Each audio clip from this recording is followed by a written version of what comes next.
Chapter 1. The Beginning. A curtain of rain, 1,000 threads, and countless lines announced the arrival of autumn, and the weather turned steadily colder and gloomier. Between the houses and pavilions, the air was damp. Raindrops splashed against the ground with a muted clink, punctuated by the hurried sound of footsteps. Autumn in the far north of the dueling empire was nothing like Douluo at the southern tip of the continent. Here, autumn felt like the mood of the place itself, slow and withering under the relentless chill, vitality ebbing away. In a luxurious manor that sprawled across more than 1,000 acres, a languid young man stood by a window, staring blankly at the rain until a clear voice behind him snapped him back to attention. Qinghai City sat near the continent's northern extreme. Once autumn came, rain was frequent and the temperature fell sharply. The wind already carried a keen bite. Inside the manor, however, the rooms were fitted with precise temperature-regulating spirit tools that kept the air comfortably warm. Divided by walls, inside and outside felt like two different worlds. Young master, Madam asks that you come over early after breakfast. The family head will arrive in Qinghai City today and will personally awaken your spirit, the maid said respectfully, as she pulled out a chair for him. Shu Yan glanced back at her, then answered lazily, "I know, you may go." The maid bowed and left on light steps. Shu Yan returned to the window and watched the rain a moment longer before moving to the dining table to eat breakfast in a slow, unhurried fashion. Qinghai City's proximity to the sea meant abundant marine resources and a cuisine shaped by the ocean. Shu Yan had no particular demands for his meals. Whatever pleased his palate would do. Still, his meals were handled by specialized food system spirit masters, and in his leisure, there were always pastries and drinks prepared precisely. These delicacies were not only nourishing for someone his age, but also one of his few pleasures. After breakfast, Shu Yan took a medicinal pill from his storage spirit tool and swallowed it. He sat cross-legged on a nearby couch to refine the pill's power. The pill had been condensed from a plant system spirit beast with over 10,000 years of cultivation. Its refinement required special extraction techniques, dozens of heaven and earth treasures, and meticulous integration of their medicinal properties. Even with such investment, success was far from guaranteed. Sometimes 4 or 5 pills would form, other times the batch failed entirely. As the pill entered his body, Shu Yan felt a warm current surge into his dantian. The warmth flowed outward through his limbs and bones, the gentle medicinal energy assimilating smoothly. The pill's rich life force tempered his meridians and bones. By the time the medicinal power settled, sweat had soaked his black medium-length hair, some strands clinging to his skin. He wiped his brow, checked the time, and took a hot bath. Dressed in a fresh, soft white robe, he finally left his room. A cool breath of autumn met him as he stepped out. A strand of hair on his forehead fluttered in the breeze. Shu Yan listened to the rain and felt quietly content. He quickened his pace and soon arrived at an antique-style hall where 2 figures waited, one man and one woman. The man looked to be in his 30s or 40s, gentle in bearing, with proper features and a refined, affable face. The woman appeared younger, her golden hair curling slightly, brilliant and striking. She possessed an innate beauty, and because of her high station, a natural nobility and commanding presence that made her seem both cold and alluring. "Dad, Mom," Shu Yan greeted in his usual languid tone, a smile playing at his lips. The middle-aged man set down his teacup and returned the smile with a nod. He showed no sign of being bothered by Shu Yan's habitual tardiness. If anything, he seemed accustomed to it. Yu Bingyan, however, glared and spoke with displeasure. "You brat, when will you change your lazy ways? Your mother." Shu Yan cut her off without hesitation. "Mom, I'll definitely change next time." Next time," she began, but seeing his mock-serious face, she fell silent. Shu Junyu only chuckled at the familiar exchange, then turned to Shu Yan. "Today is your 6th birthday. Your grandfather meant to come in person to awaken your spirit, but military affairs detained him. You know how meticulous he is about these things." Shu Yan nodded.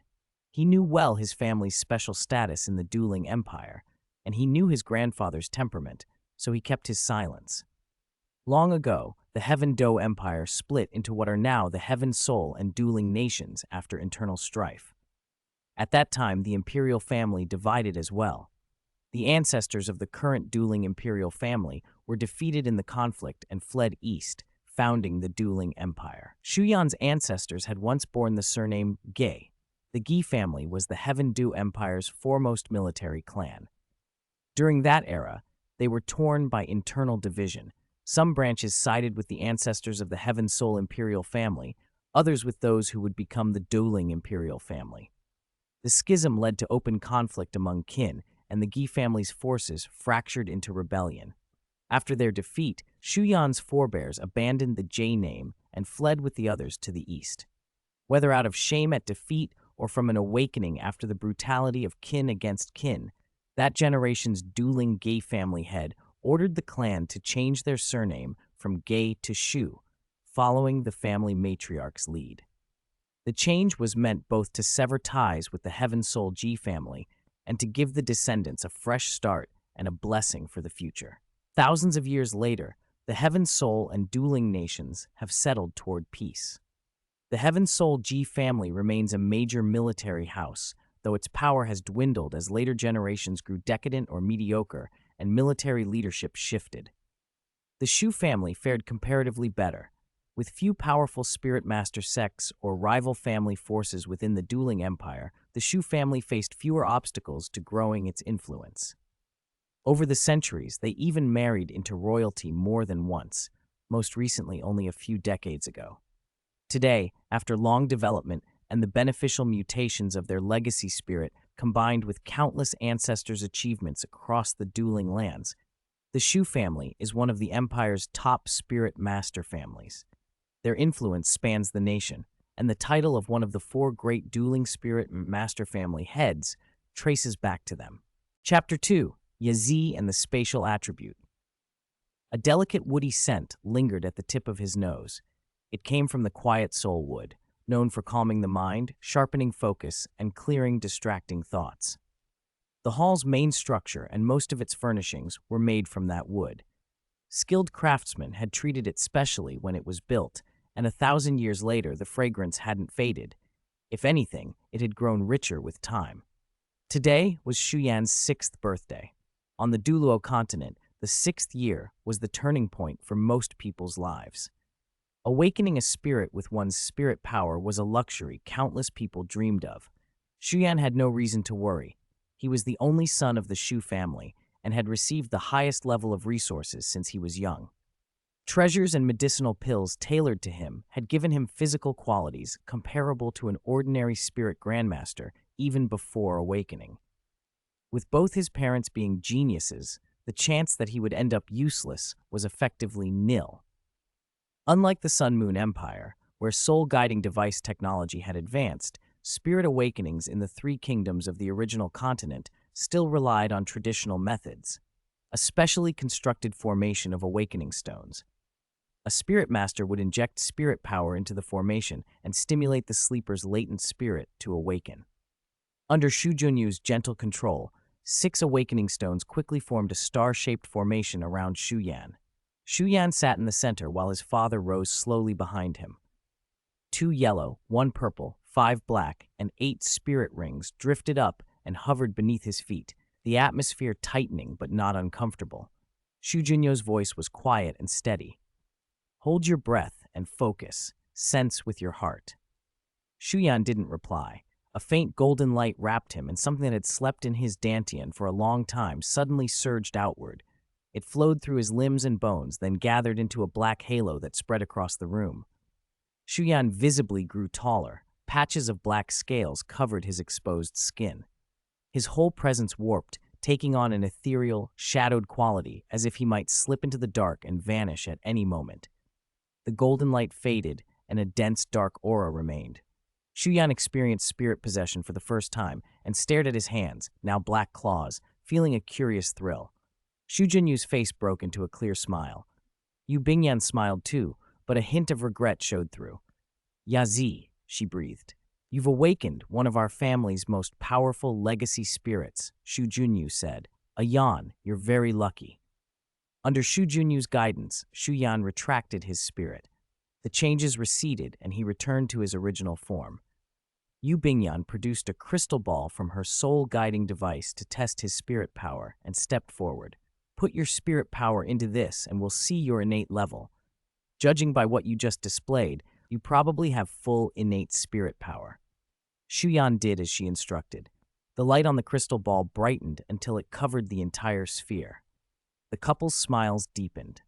Yu Bingyan stroked Shu Yan's hair with uncharacteristic tenderness and murmured, "Although you didn't inherit my angel martial soul, the Yazi is even stronger than the angel.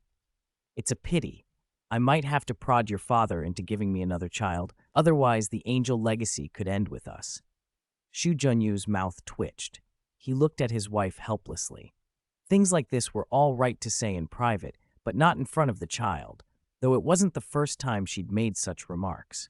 Shu Yan managed a helpless smile and protested, "Mom, didn't aunt and cousin inherit the angel martial soul? As long as the bloodline continues, the angel spirit will show up again. Maybe there are other angel martial spirit legacies on the continent that just haven't appeared yet," she sniffed, lightly tapping Shu Yan's head. Then to herself she continued, "Still, your father and I are young. It would be good for you to have a younger sibling. No, definitely not another son. You've aged me enough with your antics these past few years. A daughter would be perfect. Look at how well-behaved Mengdi is. She's 10 times better than you." 2 black lines of annoyance appeared on Shu Yan's forehead.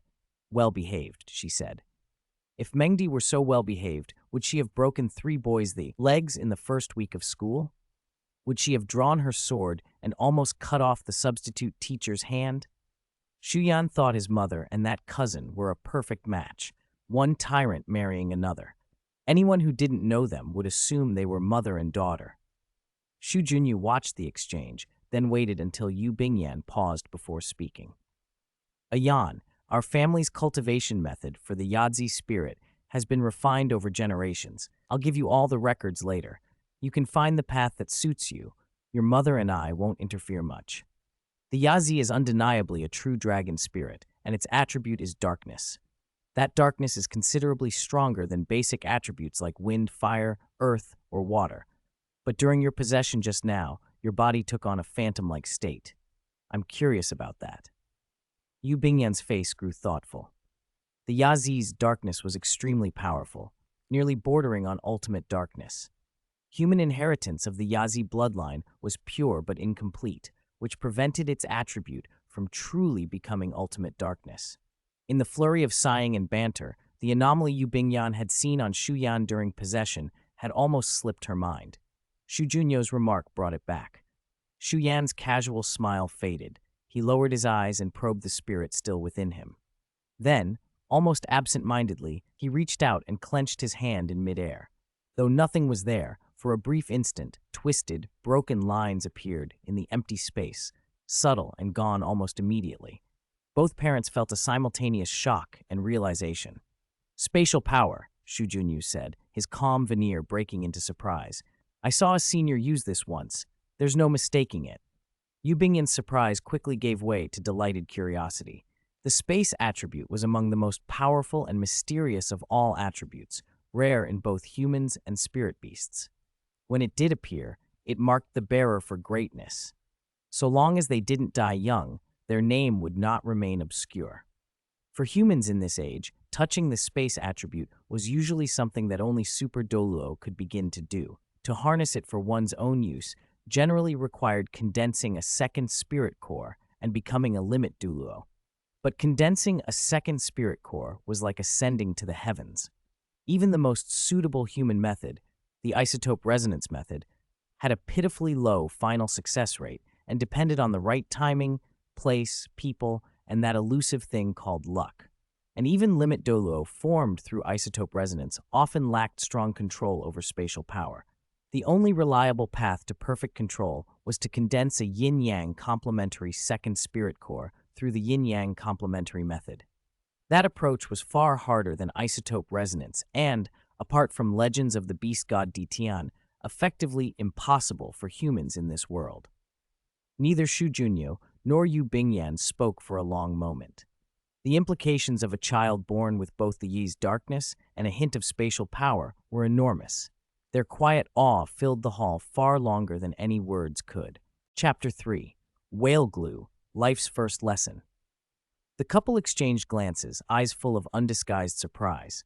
The true ancestors of the Shu family had been renowned across the continent for 10,000 years. After the founding of the dueling kingdom, their bloodline did not fade with time. It grew even more prosperous.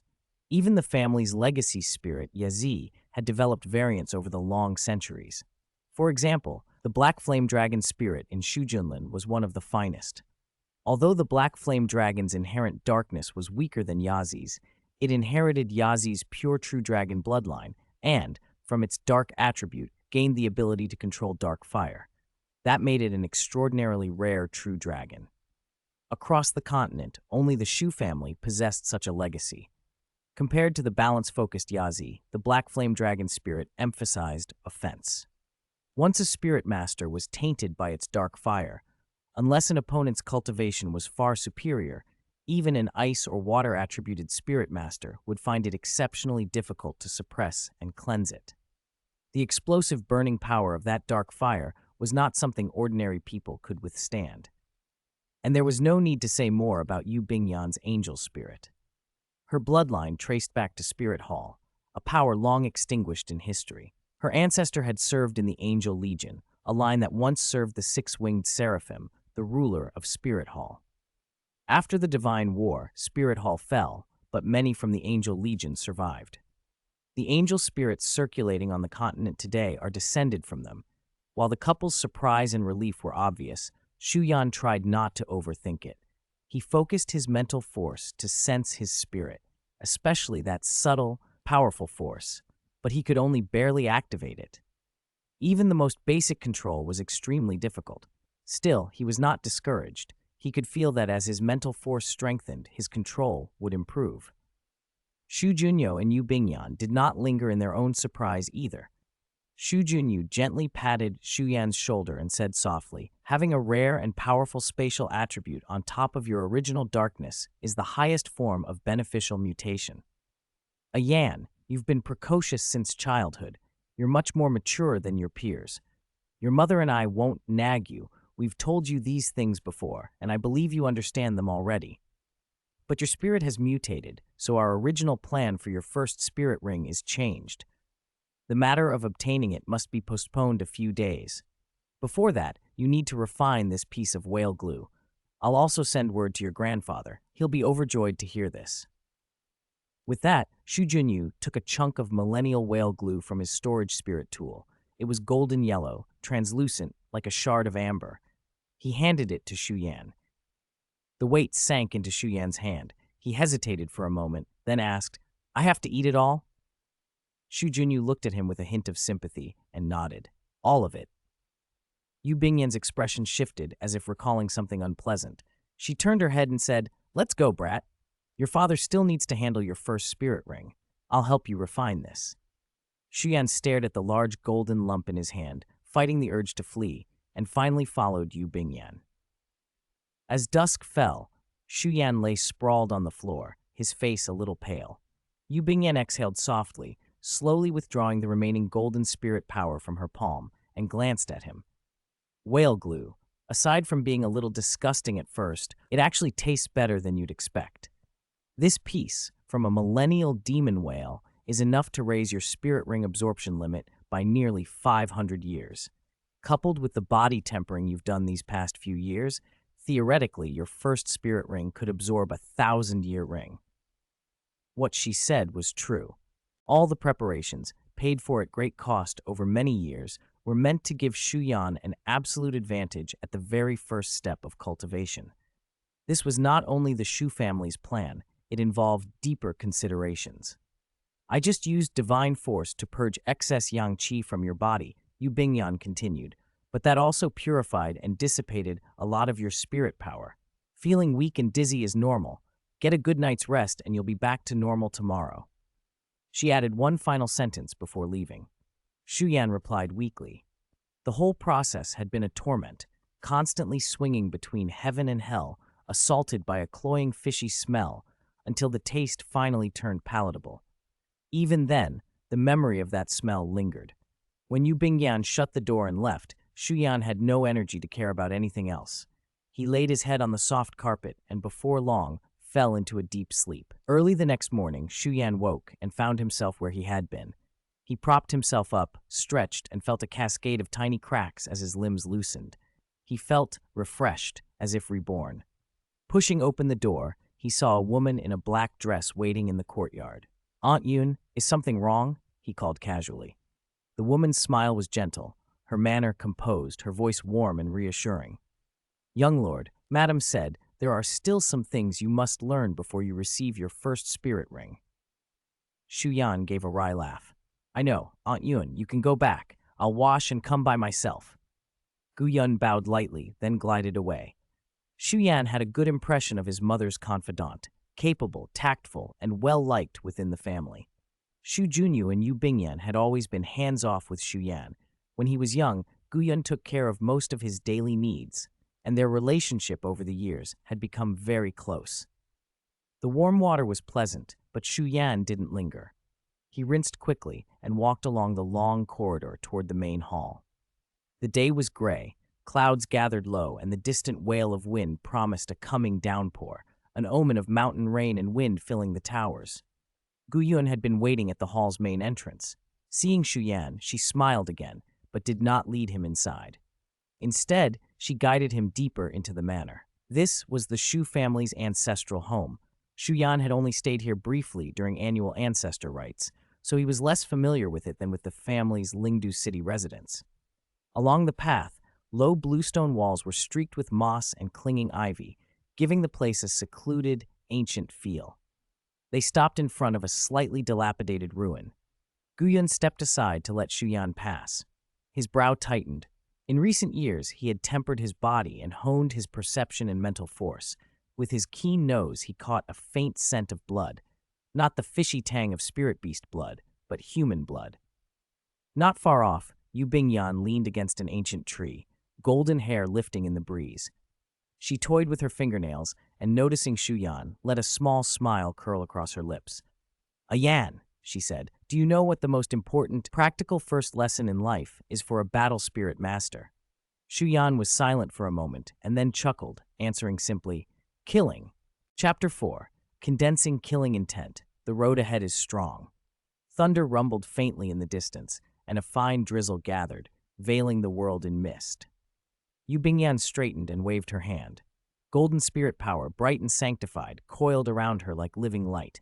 A wall overgrown with green vines crumbled away, revealing a bloody scene behind it. Several muscular men, stripped to the waist, knelt on the rocky ground, bound by that golden spirit power. Shu Yan recognized the tattoos on their bodies, the mark of a notorious island gang near Qinghai City. Rumor said the gang's leader was a spirit emperor who led pirates through the treacherous coastal terrain, plundering and slaughtering passing ships. Because most of his men were spirit masters and they knew the land and sea better than anyone, the dueling empires' repeated encirclement attempts had never fully stopped them. If anything, those efforts had only made the pirates bolder. Now, however, the once lawless marauders looked up at the sky with hollow despair. Their mouths hung open, but no sound came. Sacred spirit power seared through flesh and blood.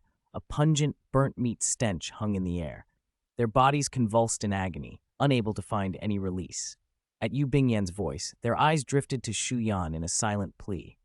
The torment Yu Bingyan applied had pushed them to the edge. They had long ceased to struggle for life and only wished for death. Yu Bingyan walked over to Shu Yan with an elegant stride and leaned down slightly, enfolding him in an embrace.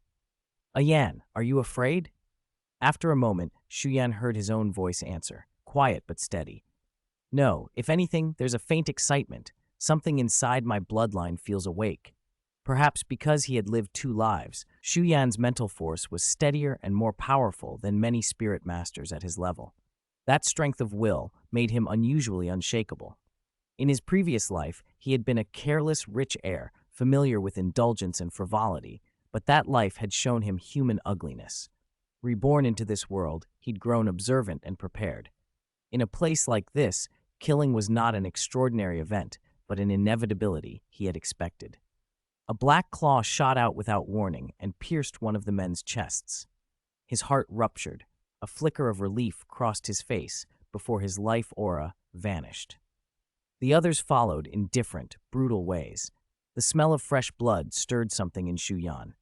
His usually dull eyes briefly glowed a faint red. The bloodline within him surged, expanding and oddly yielding a subtle sense of pleasure.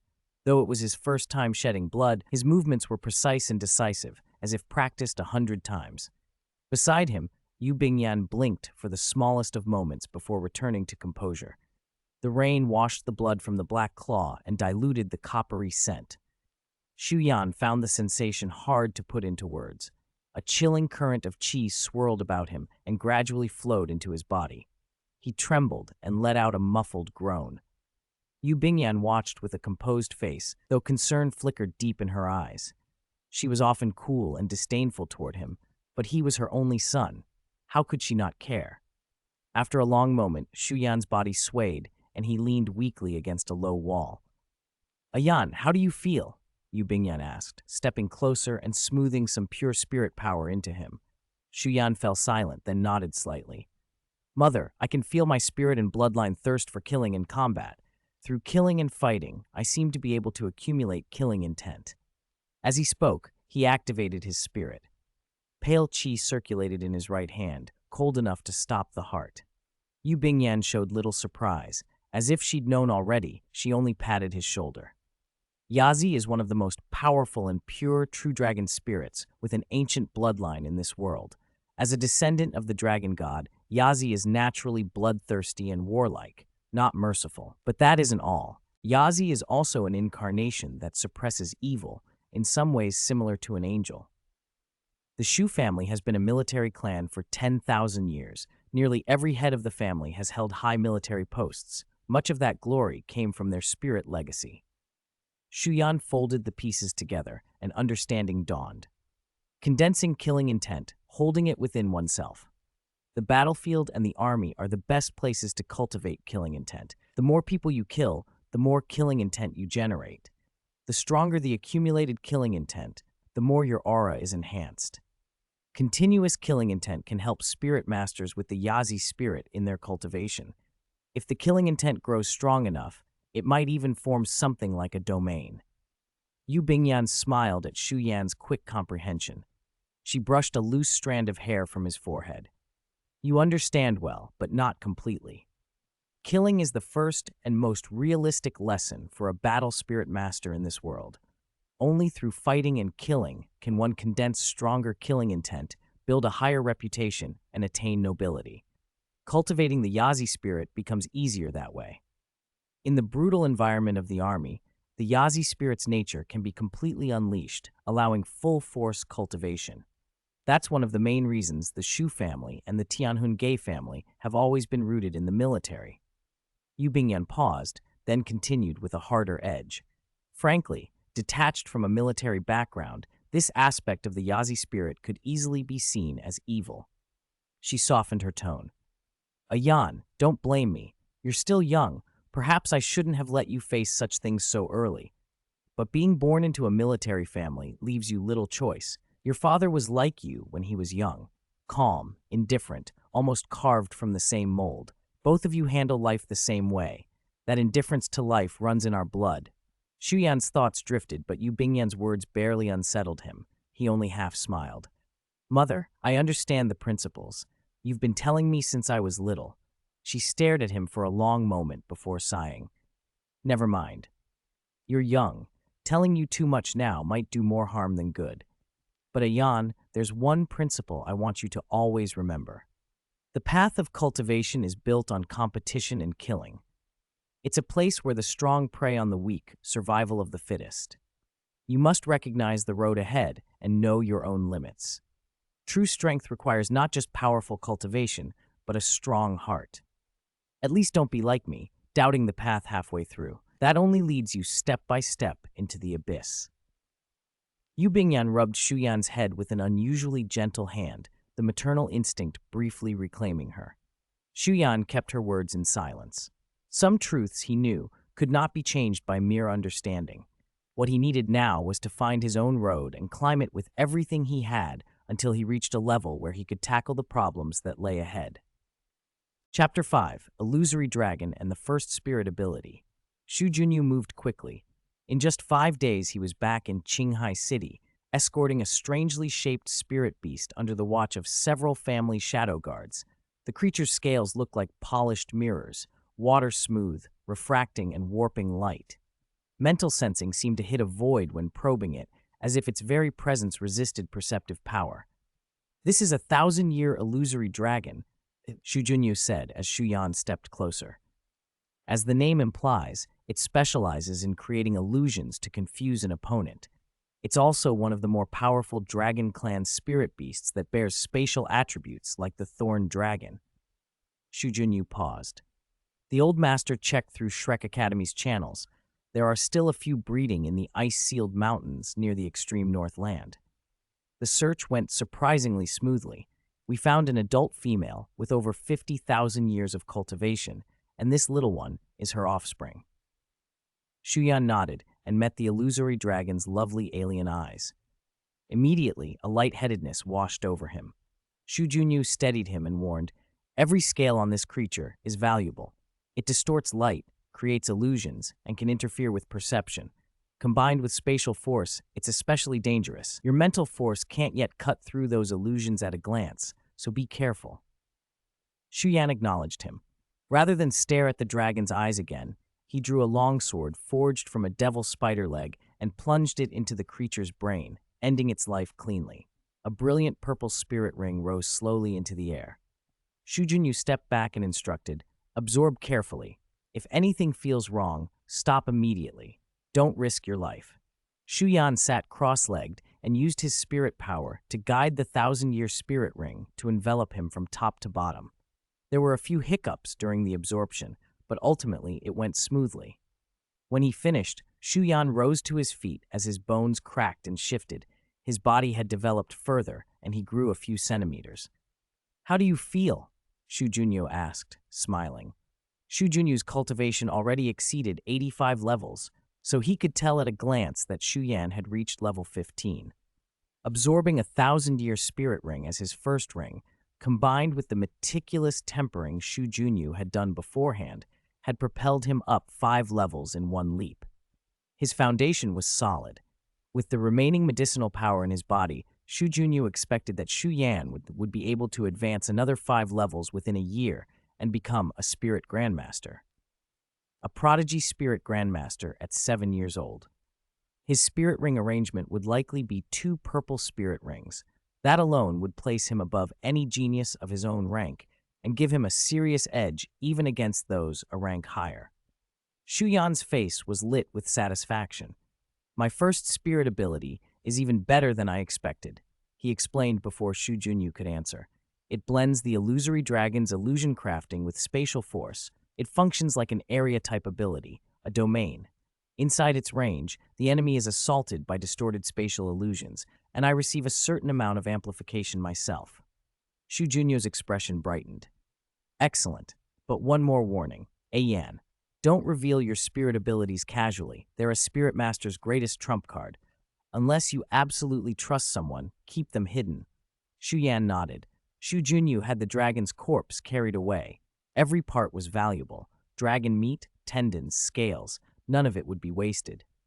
"Oh, Yan," Shu Junyu added casually, "we'll return to Lingdo City in 2 days. The little girl from the Han family is back. She's waiting in Lingdo. You used to cling to her all the time. It's been a while. You two can reunite."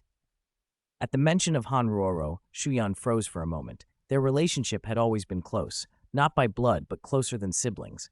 She had watched him grow, sent him toys and treats from time to time when she was busy at her studies, and as soon as holidays began, she would hurry back to Lingdo City to take him out. Shu Yan's childhood in this life had been simple but full of warmth and excitement, much of it thanks to Han Ruoro. They were each other's constant playmate and companion. When Shu Junyu left, Shu Yan lingered in those memories only briefly. He had gained a lot in recent days and needed to meditate to digest the insights that would shape his cultivation going forward. The day they left Qinghai City arrived quickly. Shu Junyu and Yu Bingyan, both high-level spirit masters able to fly, didn't bother with a slow carriage. As they headed south, the temperature rose, and after crossing the jingling mountains, the sky cleared from gray and rain to bright sun. It felt like passing between seasons in a single mountain range. Lingdo City sat in the southwest of the dueling empire, not far from the Star Do Great Forest. Though the dueling empire was the weakest of the four great powers at present, Lingdo City itself was an ancient and thriving metropolis, the largest city in the east, an economic, cultural, and political center. The Shu family manor lay south of the city, near the Imperial Palace District, a neighborhood long favored by officials and nobles. The Shu family remained one of the leading households there. Returning to the familiar surroundings soothed Shu Yan. When he pushed open an elegant bamboo door, he found a familiar, graceful figure inside. Ruo, long time no see, he said with a smile as he took the seat opposite Han Ruo. Han Ruo set down her celadon teacup and smiled like spring mountains, gentle, elegant, and refreshingly beautiful. Every movement carried the lightness of melting snow, and being near her always made him happy. Chapter 6: Siblings and Companionship, Parting Gifts. A familiar fragrance filled the room, the scent of Han Ruo. She must have been waiting for some time. After half a year apart, Han Ruo looked the same as ever, only a little thinner in the face. Her long, soft hair fell to her waist. She never bothered to pin it up, letting it hang loose in a casually lazy way. Yes, it's been half a year, and as your older sister, I still didn't make it back in time for your spirit awakening. Han Ruo said softly, tucking a slightly messy strand of hair behind her ear. There was a trace of regret in her voice. For the past 6 years, she had been at every important milestone in Shu Yan's life. This time was the only exception. She had rushed as fast as she could, but she'd still missed it. Ever since she first saw that little boy at the Shu Manor 6 years ago, newborn, smiling brightly, she'd felt an inexplicable warmth. In her free moments, she would think of that smile, pure, vital. It made her want, instinctively, to protect it from being marred. So she took every chance to visit him, and over the years, he took up a large part of her heart, slowly becoming a part of her life. That feeling deepened as the years passed and Shu Yan grew. Now the boy who once only cried in her arms had grown so much. Han Ruo felt a tangle of emotions she couldn't easily name. Her expression softened and turned a little complicated. Shu Yan didn't dwell on it. Women were sentimental, he thought. Feelings changed with the moment. He wasn't good at comforting, so he changed the subject. Ruo Jie, did you come back for something else? I thought Shrek Academy's holidays weren't at this time. Han Ruo tilted her head and looked at him, humming softly. I took a mission to hunt a pirate gang in the eastern part of the empire. It's got a 2-month deadline, and since I was passing by, I came back to Lingdo City to see you. Shu Yan nodded. He knew Han Ruo had been accepted into Shrek Academy's inner court a few years ago, and not long ago, she'd helped her team win the All-Continent Advanced Spirit Master Academy Elite Tournament as one of the Shrek 7 Devils. Now, at 20, her cultivation had already reached Advanced Spirit King. Another year or so, and she might break through to Spirit Emperor. Is the mission difficult? He asked, after a moment's thought. Han Ruo looked absent for a second, then answered quietly, It's okay, nothing too dangerous, just a little troublesome. Silence fell between them for a moment. Coming back to herself, Han Ruo rose and reached for Shu Yan's hand with a soft smile. Let's go shopping in Lingdo City. I left a note for Uncle and Aunt. I'll take a Yan out for a few days. Want to come? Shu Yan smiled, stood, and took her hand, feeling the slight coolness of it. I couldn't ask for more. For several days, Shu Yan trailed behind Han Ruo around Lingdo City. The elders of both families were used to it and didn't bother. Most were pleased. Their closeness did nothing but strengthen the ties between the families. The golden crow sank in the west, and the sunset washed the sky in afterglow.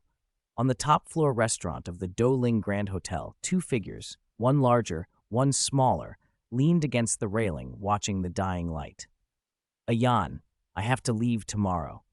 Han Ruo brushed hair from her forehead, voice threaded with regret. She had hoped a few days with Shu Yan would ease the fatigue and pressure left by years of cultivation, let her breathe for a while instead of always bearing the weight of moving forward. But she had a mission to finish. The few days in Lingdo City were the limit. stay any longer, and she wouldn't have enough time to complete that a little troublesome job. Shu Yan nodded in understanding. She'd hit it well these past days, but there had been a sadness in her eyes he couldn't miss, something weighing on her. "You don't have to treat me like a child all the time," he said with a smile. "Maybe in a few years I'll be able to stand shoulder to shoulder with you." Shu Yan's looks blended the best of his parents, Shu Junyu's gentle handsomeness and Yu Bingyan's noble bearing. The combination was striking and memorable. Hanroro liked that smile. She often pestered him to show it. She reached over, pinched his cheek, and teased, "You little rascal. With the potential Ayan has, you may surpass your older sister. But it won't be easy. Work hard." Shu Yan let her fuss over him, then chuckled. "And if I do catch up with you, Ruo-Ro-Jie, will you give me a reward?" Her smile widened, playful. "Sure. If Ayan really catches up with your older sister, I'll give you whatever you want." "Really?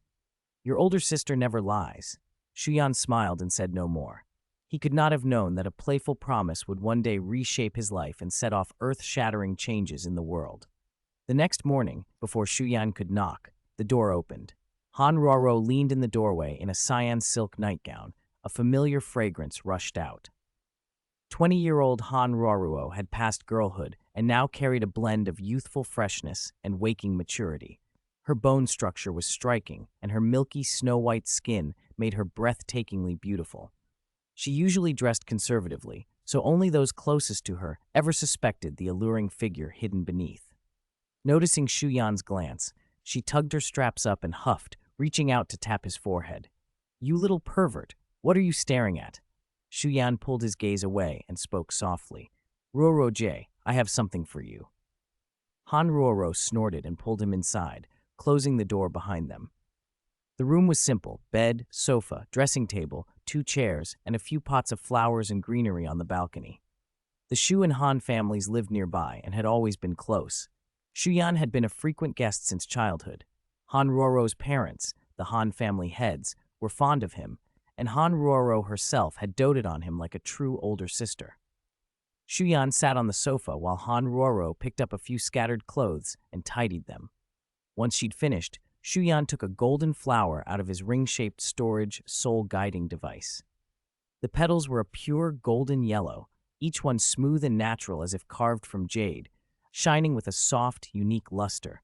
"Golden sunflower?" Hanroro's hands froze as recognition hit her. She exclaimed in shock, the sound sharp in the quiet room. Chapter 7. Sunflowers and Strange Rocks. The so-called Shrek Shu Yan hummed softly before speaking. "This came from my grandfather. Marquis Silver Snow gave it to him, and my grandfather passed it on to me. Now it belongs to you, Ruo-Ro-Jie." Hanroro hurried forward and took the large golden flower from Shu Yan with both hands, her face lighting up with excitement. The bloom held an irresistible allure. The golden sunflower was hailed as a miracle of gold. It only grew in mountain ranges with rare metal veins and was exceedingly scarce. From the moment it sprouted, powerful spirit beasts clustered around it, vying to guard it. Taking one was no easier than snatching food from a tiger's mouth. Hanroro possessed the top-tier control spirit, Golden Rope, whose attribute was gold. The golden sunflower contained exceptionally pure, potent gold attribute energy. Consuming it could temper body and spirit power and significantly strengthen one's gold attribute. Its effects put it among the highest medicinal herbs short of the immortal herb. Legends said that after 10,000 years of cultivation, a golden sunflower might awaken and undergo a rebirth, officially entering the ranks of immortal herbs. The Han family had passed down the golden rope spirit for generations and had once obtained this rare herb.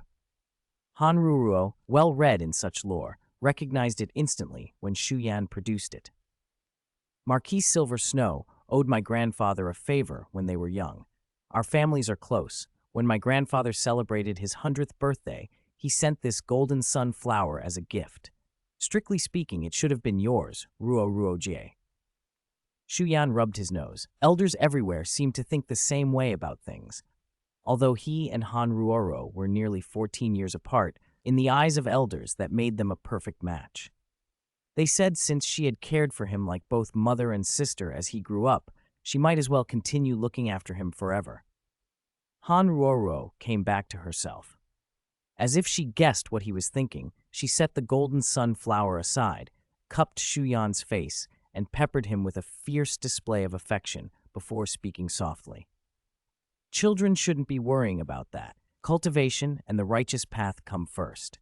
In a few years, come with your elder sister to Shrek Academy. It gathers the top geniuses from the 3 kingdoms of the original continent. Competing with other geniuses will make you grow fast. What do you think? Shu Yan only gave a small shake of his head, not answering directly. We can talk about it later, Ruo. You said I'm still young, so I won't think about that for a few years. Han Roro's expression didn't change. She picked the golden sunflower up again and put it into her storage spirit tool.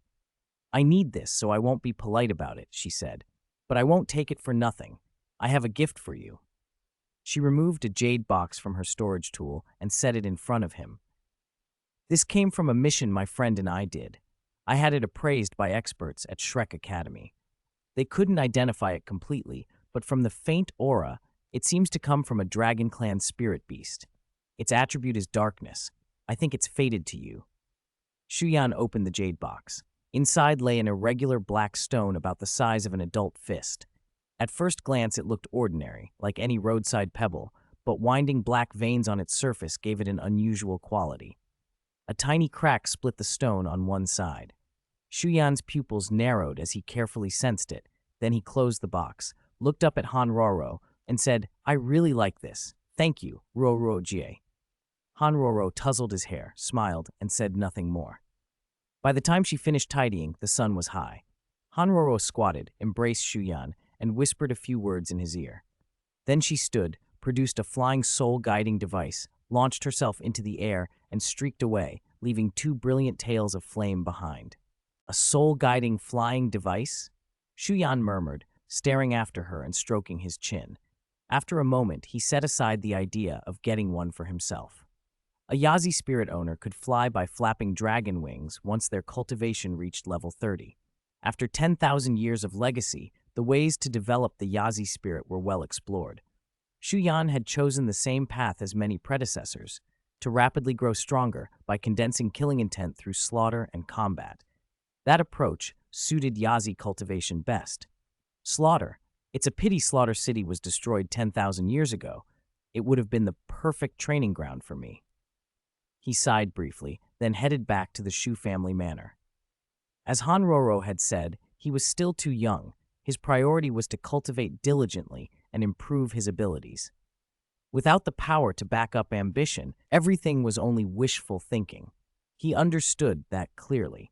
He wasn't opposed to her invitation to Shrek Academy, but he wasn't especially eager either. From the viewpoint of a native of the Douluo Continent nobility, Shrek Academy had the finest teachers and students in the world and the most extensive connections. Studying there meant competing against the best of one's age group, which could accelerate growth. In training traditional spirit masters, no place on the continent was more authoritative or professional than Shrek. Still, the academy had its quirks. Its rules and philosophies were often unorthodox.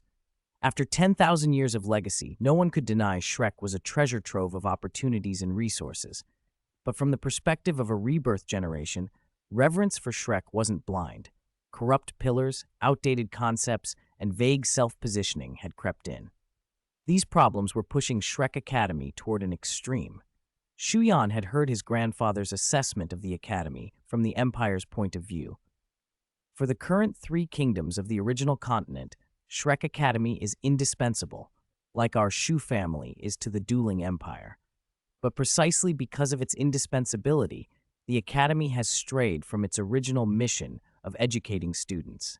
It has taken on an overbearing, warlord-like demeanor, and in some regions, its influence even surpasses the empire. I'm reluctant to say it, but Shrek Academy is edging into forbidden territory. Chapter 8, 5 years later. Han Roro finally sent word back 2.5 months after she left. Her letter said she'd run into some unexpected trouble while annihilating a band of pirates, but she wasn't seriously injured and only needed time to recuperate, so there was no need to worry. Shu Yan read the letter with an oddly unsettled feeling. Han Roro was not good at lying. If nothing serious had happened, why would she wait more than half a month after the mission to report she was safe? She had never been a procrastinator. There was, however, no commotion from the Han family. After thinking it over, Shu Yan told himself that it made sense. Like the Shu family, the Han family tempered their descendants, perhaps not as harshly, but not indulgently either. To become strong, one had to endure hardship. From ancient times, no advancement came easily. Shu Yan wrote a few instructions in his reply and sent a handful of top-grade medicinal pills refined by the Ye family. This time, Han Ruoro answered quickly and briefly explained what had happened. Shu Yan smiled faintly and slipped the letter into his soul storage device, then stopped responding. Spring turned to autumn, winter to spring. Time flowed, years slipped by, and 5 years passed in the blink of an eye. Lingdo City remained outwardly peaceful and prosperous. Beneath the bright lights, however, grime and shadow gathered in the alleys, and the ancient city kept its solemn, secretive face. South of the city, in an underground arena, dim lamps flickered. A roar of excitement rose from the stands. The crowd's voices crashed into the corridors. A black-haired young man stood up slowly from the center of the ring. His dark eyes, half covered by a black mask, swept calmly over the few bodies strewn across the ground. He discarded the mask and walked through the passage that had opened behind him, leaving the blood-soaked arena behind. In the backstage area, Gu Yun watched him as he paused before a huge glass window. He was tall and straight, and for a moment she felt a little dazed. "Young lord, there are currently no opponents in the arena that meet your requirements. What would you like to do?" she asked softly after a brief hesitation. The young man tilted his head and revealed half his face. Smooth lines, fair, almost flawless skin. 5 years had changed him. Shu Yan had grown to nearly 1.8 meters, and the childish look on his face had smoothed into a cool, indifferent nobility. For an instant, a flash of red, like blood, passed through his black eyes. Then he spoke in an even voice. "Let's go. We probably won't come here again." This underground arena had been built by dueling nobles as a place of amusement. Those who fought here were mostly desperados or death row inmates. The rules were simple. There were no rules. Kill your opponent by any means and entertain the nobles who sat in the boxes above, surrounded by laughter and the trappings of indulgence. Between the Tianhun and dueling empires, two houses with common origins, the nobles' tastes could be extreme, and the arena was one of their most notorious playgrounds. They walked along a dark, red-carpeted corridor. The glass walls were thin. The muffled sounds of fighting and celebration leaked out from private rooms. Guyun kept a few paces behind Shu Yan, eyes down, thinking. After a while, she leaned in and whispered, "Young lord, Viscount Mingling asked the arena manager about your identity earlier." Shu Yan paused, frowning. "Viscount Mingling? Why would he ask about me?" Guyun's expression didn't change as she answered quietly, "You killed a pair of mad bear brothers earlier. Those two were Viscount Mingling's pets." Her tone grew uncomfortable on the last two words. Viscount Mingling's strange tastes were known in dueling high society. His favored were a pair of twin brothers, nearly identical and built like bears. They had been his darlings. Shu Yan's mouth twitched with a humorless motion. He had seen such decadence in a previous life. Nothing shocked him now. People who sat long in power often sought ever stranger pleasures. Viscount Mingling was probably only one of many.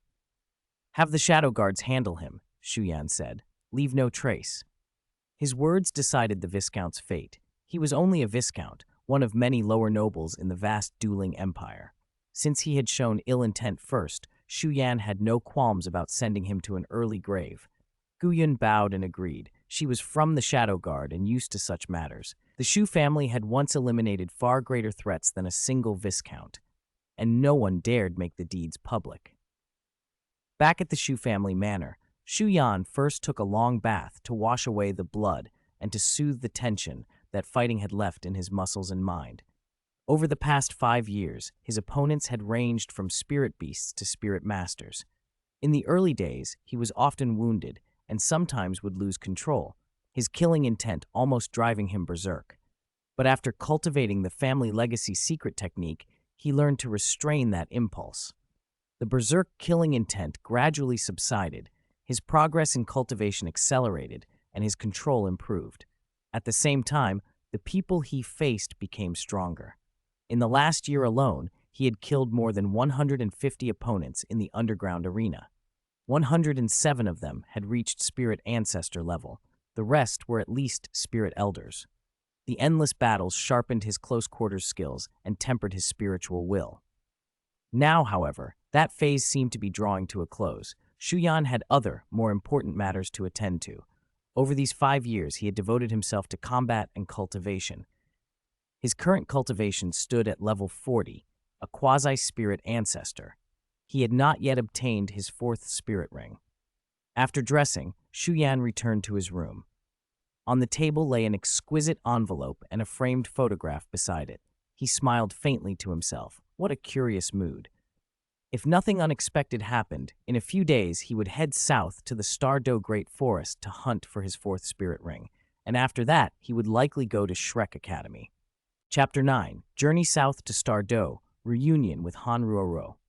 A few days later, Shu Yan finished the last of his preparations. Under the watchful eyes of Shu Junyo and Yu Bingyan, he spread his black dragon wings and rose into the sky. Yu Bingyan gave Guyun a few final instructions. Guyun bowed respectfully and quickly took to the air to follow Shu Yan. The 5 years since had not been idle for either Shu Junyu or Yu Bingyan. Shu Junyu was attempting to condense his first spirit core and become a titled Douluo, while Yu Bingyan had broken through to Spirit Douluo some time ago and was pushing hard to close the gap. Yu Bingyan was 44 this year. Shu Junyu, 3 years older at 47, still looked like a man in his 30s thanks to vast spirit reserves. Reaching such cultivation at their ages marked them as geniuses. If Shu Junyu condensed his spirit core before 50 and obtained a 100,000-year spirit ring, he would very likely rise to Super Douluo status one day. Shu Yan and Guyun raced for the outer edge of the Douluo Great Forest. Shu Yan's cultivation level was only quasi-spirit ancestor, but his spirit reserves far outstripped most at his rank. Each beat of his black wings stirred strong gusts. Although not as fast as Guyun, a spirit saint-grade expert, Shu Yan used far less spirit power when flying. Dragon wing flight was an innate spirit ability, awakened by those who shared the Yazi spirit once their cultivation reached around level 30. Unlike spirit ring abilities that burn through spirit power with every use, innate abilities were more like expressions of what the spirit itself naturally granted. A spider-type spirit might give exceptional perception, while Dragon Clan spirits bestowed powerful bloodline traits, physical prowess, elemental control, unusual talent and potential, even abilities tied to their racial nature. Generally, the higher the spirit's level, the more and stronger talents it could confer, though some abilities only surfaced after a certain cultivation threshold. They traveled in bursts and arrived at the Douluo Great Forest's edge after nearly 3 days. Before them stretched a vast green sea of trees. A faint, life-rich scent rode the breeze. The air grew wilder the farther they looked. Humans were scarce for dozens of miles. At the end of the road stood a weathered metal sign, its blood-red characters warning, "Human restricted area. Please do not approach casually." They descended and made camp near the sign. Guyun slipped to the forest's outer rim and quickly snared a few wild rabbits. She could cook. Her grilled rabbit, seasoned and roasted over an orange-red fire, had a crispy crust and tender meat that smelled heavenly. The bonfire lit Shu Yan's calm face. After supper, Shu Yan entered meditation while Guyun sat beside him, chin propped on one hand, poking the fire with a stick and lost in thought. The night breeze was cool, but with the fire and their spirit-protected aura, the chill was nothing to them. Late into the night, distant movement stirred. Small spirit beasts on the forest's fringe were alarmed. A pack of lone wolves howled, and the once quiet woods came alive. Guyun snapped awake and rose to a watchful crouch. Shu Yan was roused by the commotion as well. Moonlight sifted through the canopy, and a tiny, golden pinprick of light appeared on the horizon, growing steadily brighter. When it drew near, Guyun finally relaxed.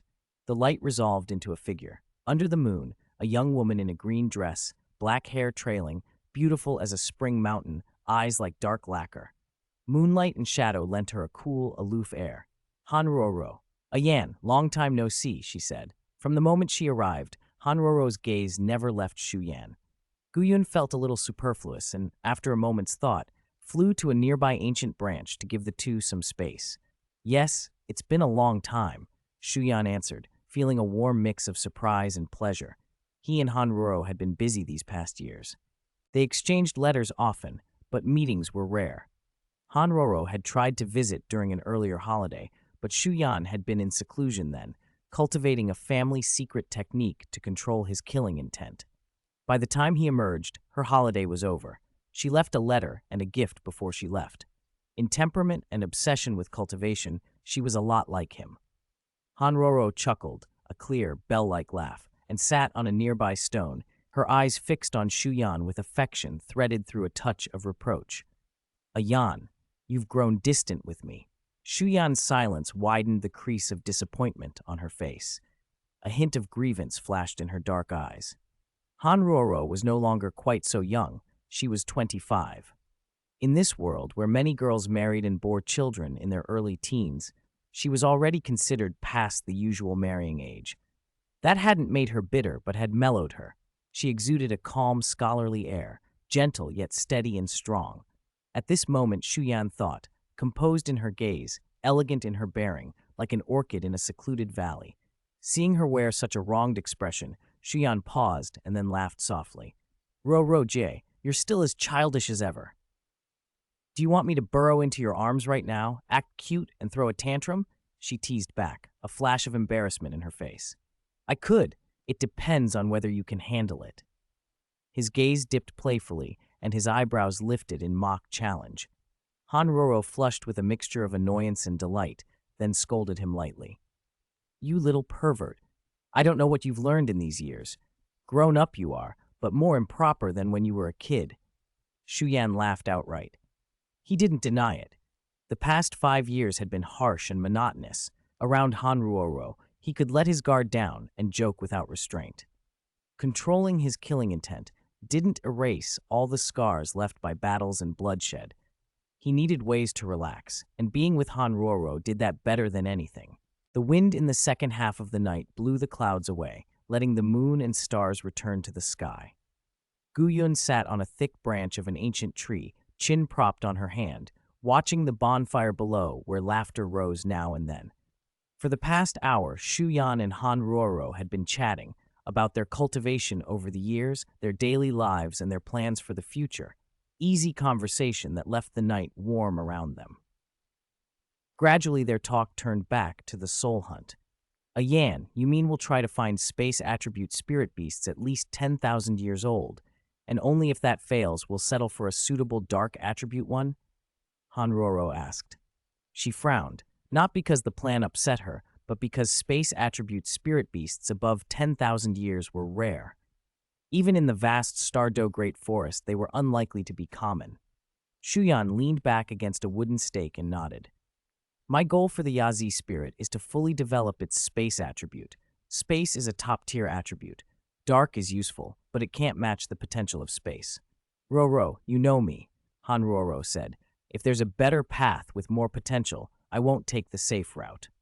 Hanruo rolled her eyes at him, lashes fluttering like little fans.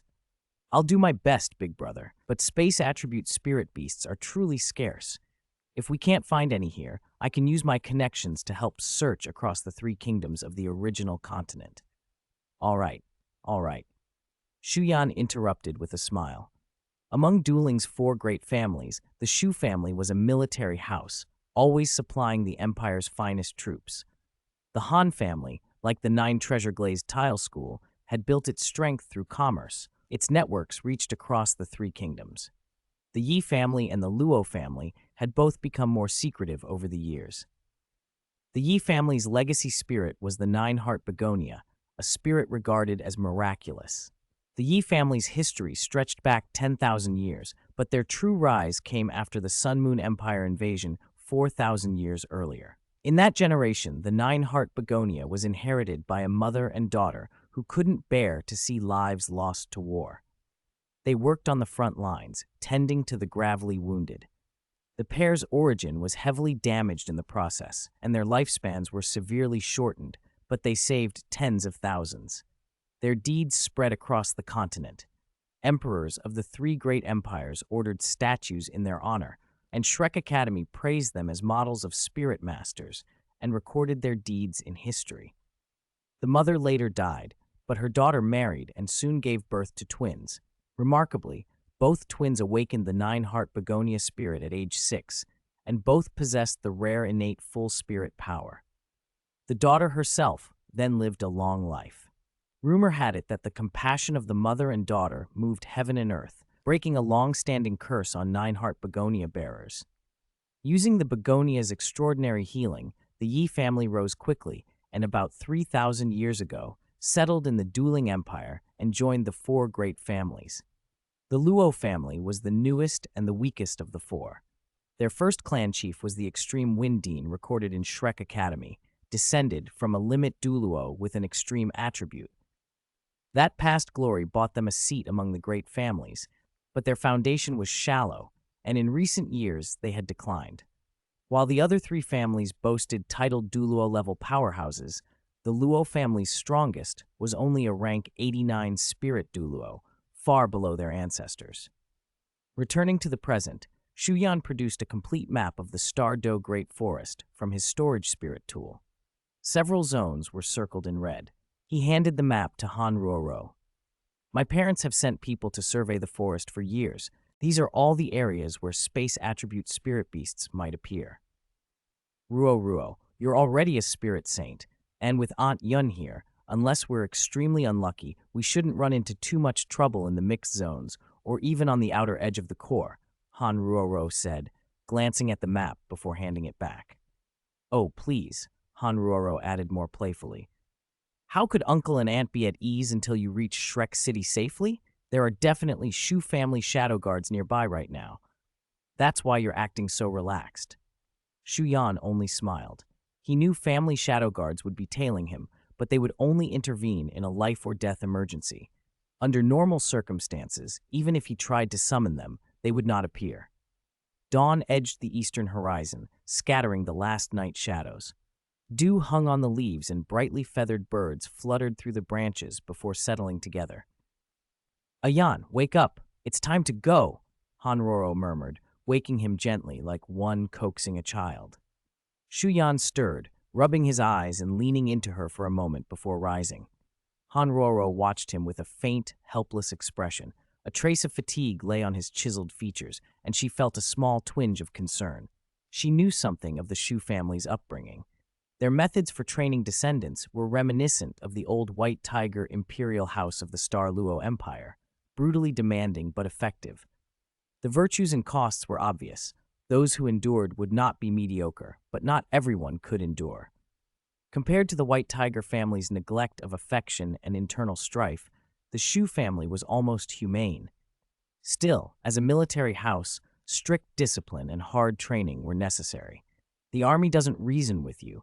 It enforces the simple truth that might decides outcomes. Since ancient times, kindness does not command troops had never been an empty saying. Chapter 11, Lap Pillow and the Ape Pack. By the time Shu Yan woke on his own, the sun was already high in the sky. He opened his eyes in a daze, and the first thing he saw was Han Ruoro's delicate, composed face. The softness beneath his head was unmistakable, and a lingering floral scent at his nose quickly pulled him fully awake. He pushed himself up, rubbed his temples, and looked at Han Ruoro. Han Ruoro had been roused by his movement and blinked open her eyes slowly. You were sleeping so soundly earlier, I didn't wake you. I thought I'd let you nap a little longer, she said, rubbing at her slightly numb, sore legs. Shu Yan touched his nose and admitted sheepishly, I actually woke up for a moment, but it was just too comfortable lying on your legs. I fell back asleep without meaning to. Han Ruoro smiled faintly. Stop spacing out. Come help Ruoro out of here. Shu Yan ignored everything else and took her small, outstretched hand. Han Ruoro stood, her steps a bit stiff. Even a spirit saint like her couldn't avoid the effects of having someone rest their head on her legs for hours. By the time she rose, she was relying on willpower more than anything else. Shu Yan felt awkward. Ruoro, I'm sorry. Han Ruoro didn't sound upset. She only said, when we get to Shrek City, you have to come shopping with me. No complaining about being tired and no grumbling. Fine, As long as you want, Shu Yan answered easily. Shopping couldn't possibly tire him out. After all, he was a battle spirit ancestor with a true dragon spirit. Gu Yun watched the pair with a small smile, but said nothing. With their things packed, Han Roro and Gu Yun flanked Shu Yan, and the three headed deeper into the Stardew Great Forest. As the continent's main spirit beast gathering ground, the Stardew Great Forest is vast, comparable to a large province in the three great empires, and teems with countless spirit beasts, including species declared extinct beyond its borders. In its history, the forest had suffered several devastating beast tides that cost humanity dearly, and even now, human exploration of the forest was limited compared to the outside world, though it had improved over the millennia. The area they entered wasn't densely packed with spirit beasts. By the standards near Shrek Academy, it was almost empty. Still, they ran into a 3,000-year-old ghost tiger, 5 meters long, known for its terrifying speed, strength, and fierce territorial instincts. The three were careful not to provoke it. Once they confirmed they were only on the edge of its domain, they retreated. This was Shu Yan's first time in the Stardew Great Forest. Beyond the novelty, he felt an oppressive awareness. No matter how fresh the air or how beautiful the scenery, this was not human territory. Sensitive to qi as he was, Shu Yan could pick up the presence of powerful spirit beasts easily. They moved toward the nearest marked point on the map, keeping watch for any dangerous presences. Apart from the ghost tiger, they hadn't run into any spirit beasts older than 3,000 years. That could be luck, or it could mean nearby resources were poor. Any spatial attribute spirit beast on Shu Yan's radar was not to be trifled with. Such powerhouses favored fertile, resource-rich territories, not desolate places. Their assumptions were put to the test sooner than they expected. A low dragon roar escaped Shu Yan as he hurled a 100-year-old violent ape through the air with brutal force. The ape crashed into an ancient tree and splintered it. The sight of their companion's violent death did not cow the remaining apes. Instead, it set them off. Two of them abandoned caution and tore into the fallen ape's corpse, blood and flesh fly. The other apes, driven berserk, charged. Once these things go feral, they lose almost all sense, Han Roro said calmly. If that's the case, finishing them all is the best solution. She flicked her right wrist. A golden rope shot up and split into a dozen luminous rings that descended and snapped around individual apes. Han Roro clenched her fist. The rings contracted with a hiss and then crushed and detonated the ensnared apes. Blood and fragments sprayed everywhere, but a golden barrier shielded the three from the mess. Gu Yun's style was harsher and more direct. Her spirit was the Shadow Cat, a mutated cat spirit adept at lightning strikes and movement through shadow, skills that had earned her a place among the Shu family's shadow guards. In a blink, she hunched, fingers elongating into claws, a fluffy tail appearing as if by instinct. Her aura dimmed slightly as she released her spirit. Then she blurred into motion, cold streaks slicing the air. Within moments, a dozen apes were cut open and collapsed in a crimson heap. The pack numbered over 200, but in under 15 minutes, the three had slaughtered almost all of them. Shu Yan's spatial distortion had killed the pack leader, a violent ape king with cultivation over 3,000 years. A few stragglers bolted off into the forest, and the trio let them go. They weren't a threat. Afterwards, Shu Yan crouched and split the violent ape king's skull, extracting a brain no bigger than a walnut. Violent apes were one of the larger and stronger classes among low-level spirit beasts, widespread across the Great Gathering Grounds, but their brains were pitifully small compared to their hulking bodies, another reason for their general lack of intelligence. They'd charged blindly for a meal, even after Han Roro and Gu Yun had tried to scare them off. Had they attacked an ordinary 10,000-year spirit beast, they likely would have been the ones wiped out. Han Roro watched Shu Yan without surprise.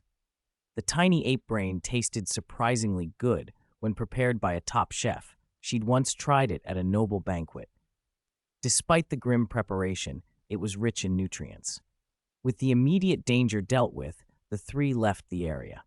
The stench of blood floated on the wind, a scent that could attract predators. They couldn't afford to drop their guard in the mixed zone of the Stardew Great Forest. Beneath the swaying canopy, who knew what lay hidden? The last thing they wanted was to draw the attention of a wandering 100,000-year spirit beast. Hanroro, though reluctant to admit it, had seen such consequences herself not long ago. Chapter 12. Hanroro's Troubles. The 10,000-year thorn dragon knight fell quietly. Hanroro's golden rope wound through the underbrush like a living serpent, its spirit power clearing vegetation in a wide arc. The little clearing it made became the trio's camp for the night. Less than 100 meters north, a clear stream trickled by. Guyun fetched water and caught a few palm-sized green fish, planning a pot of fish soup. Shu Yan sat cross-legged, meditating. After a day of near-constant tracking and travel, plus an unexpected clash with a pack of violent apes, the two spirit saints were fine. But he, a quasi-spirit ancestor who had yet to unlock his fourth spirit ring, felt the strain. By the time Shu Yan finished, Guyun's soup was ready. The soup was milky and fragrant, almost like a creamy stock. After a sprinkle of cilantro, Guyun ladled it into 3 porcelain bowls. Fish soup and steamed buns made a simple dinner. While they ate, Shu Yan mapped out their plan for the next day and assigned the night watches. In the Stardew Great Forest, vigilance was basic survival. A single lapse could bring disaster in a spirit beast convergence zone. After dinner, Shu Yan bid the 2 women good night and went into his tent to rest. Hanroro felt a small, unexpected twinge of regret. She had wanted to take the first half of the watch with him. It had been a long time since they'd seen each other. They'd talked a while the day before, but she still hadn't had enough. She'd been the one to beg him to join them at Shrek Academy. Wasn't that in part so he would stay near her? She scolded herself for the thought. He was only 11. Still a child. She was 25. At her age, she could easily be seen as his mother. Whether Shu Yan would accept any of this was another matter entirely. The more she thought about it, the more tangled her feelings became. She muttered and patted her own cheek to send the thoughts away, but a strange loneliness lingered, one that friends' company didn't quite cure. Early the next morning, they doused the fire, reoriented, and pressed on. The forest tightened around them. Foliage grew thick and tangled. Hanroro took the lead, using her golden rope to slice a path as the ground grew wetter and the air heavier with moisture. The map said a large swamp lay ahead. A black halberd sang through the air and buried itself in the skull of a 3-meter crocodile. A bright yellow spirit ring rose slowly. The aura of death made nearby crocodiles twist and flee. The swamp fell quiet. Shu Yan stepped forward, drew the halberd free, and with a moment's focus, the blood on the blade vanished.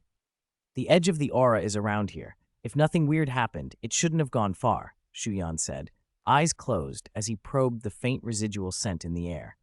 With his true dragon spirit, he sensed other Dragon Clan spirits and many spirit beasts with unusual acuity. It was that perception that had led them this far. They followed the trail Shu Yan indicated and soon found the source beside a murky stream. The creature was slender, about 2 meters from snout to hip, covered in thorn-like protrusions mostly black, but its eyes flashed an odd silver. Under the thorns, the skin was the same strange silver, lending it an eerie shimmer. When it turned, they saw it had a tail nearly as long as its body, together well over 3 meters. "It's a thorn dragon," Hanroro breathed, pupils narrowing. Judging by the tail, at least 10,000 years old. Guyun's voice was low and serious. A 10,000-year thorn dragon. This is the strongest spirit beast we've run into since entering the Stardew Great Forest. The ghost tiger we fought earlier would be nothing next to it. Though a sub-Dragon Clan beast, a thorn dragon's spatial attribute was rare and dangerous. Its attacks were strong, and its speed could rival a Leopard King-level spirit beast. It had no glaring weaknesses. A thorn dragon above 15,000 years could easily kill a human spirit emperor. With that spatial power, it could even threaten a spirit Douluo. The thorn dragon, which had been gnawing on a corpse with its back to them, suddenly stopped. It raised its head and sniffed the air. In the next instant, a blinding silver light flared along its body. Shu Yan's expression snapped taut. He grabbed each woman and, before they could react, teleported them away from their spot.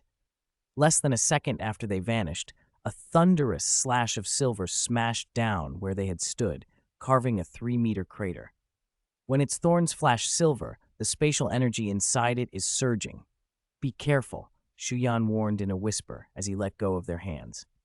Since breaking through to rank 40, his control over spatial power had improved. His teleportation range had increased from 50 meters to 100. Bringing others with him, however, raised his spirit power cost and reduced the maximum distance. Hence, when he had teleported with Han Roro and Gu Yun, the effective range fell back toward 50 meters. Even so, teleportation's utility in coordinated fights was enormous. It could change the outcome or save lives. A golden rope slid quietly around Shu Yan's waist. Han Roro and Shu Yan exchanged a quick, confirming look. Gu Yun, an agility-oriented spirit master, melted into the tree-lined shadows, becoming a shifting smear of darkness, ready to strike at the right moment. Silver light flashed, and the thorn dragon's massive body vanished from its position in an instant. In that same instant, Shu Yan caught the creature's gaze, a look of open mockery. The dragon did not believe that two spirit saints and a weak human with a space attribute could threaten it. Spirit beasts, like the thorn dragon, are naturally proud. They have near absolute confidence in their own strength. This 10,000-plus year thorn dragon, though its cultivation had not reached 20,000 years, was unusually intelligent. Shu Yan could tell its intellect was at least on par with an ordinary human youth. A sharp crack sounded behind him.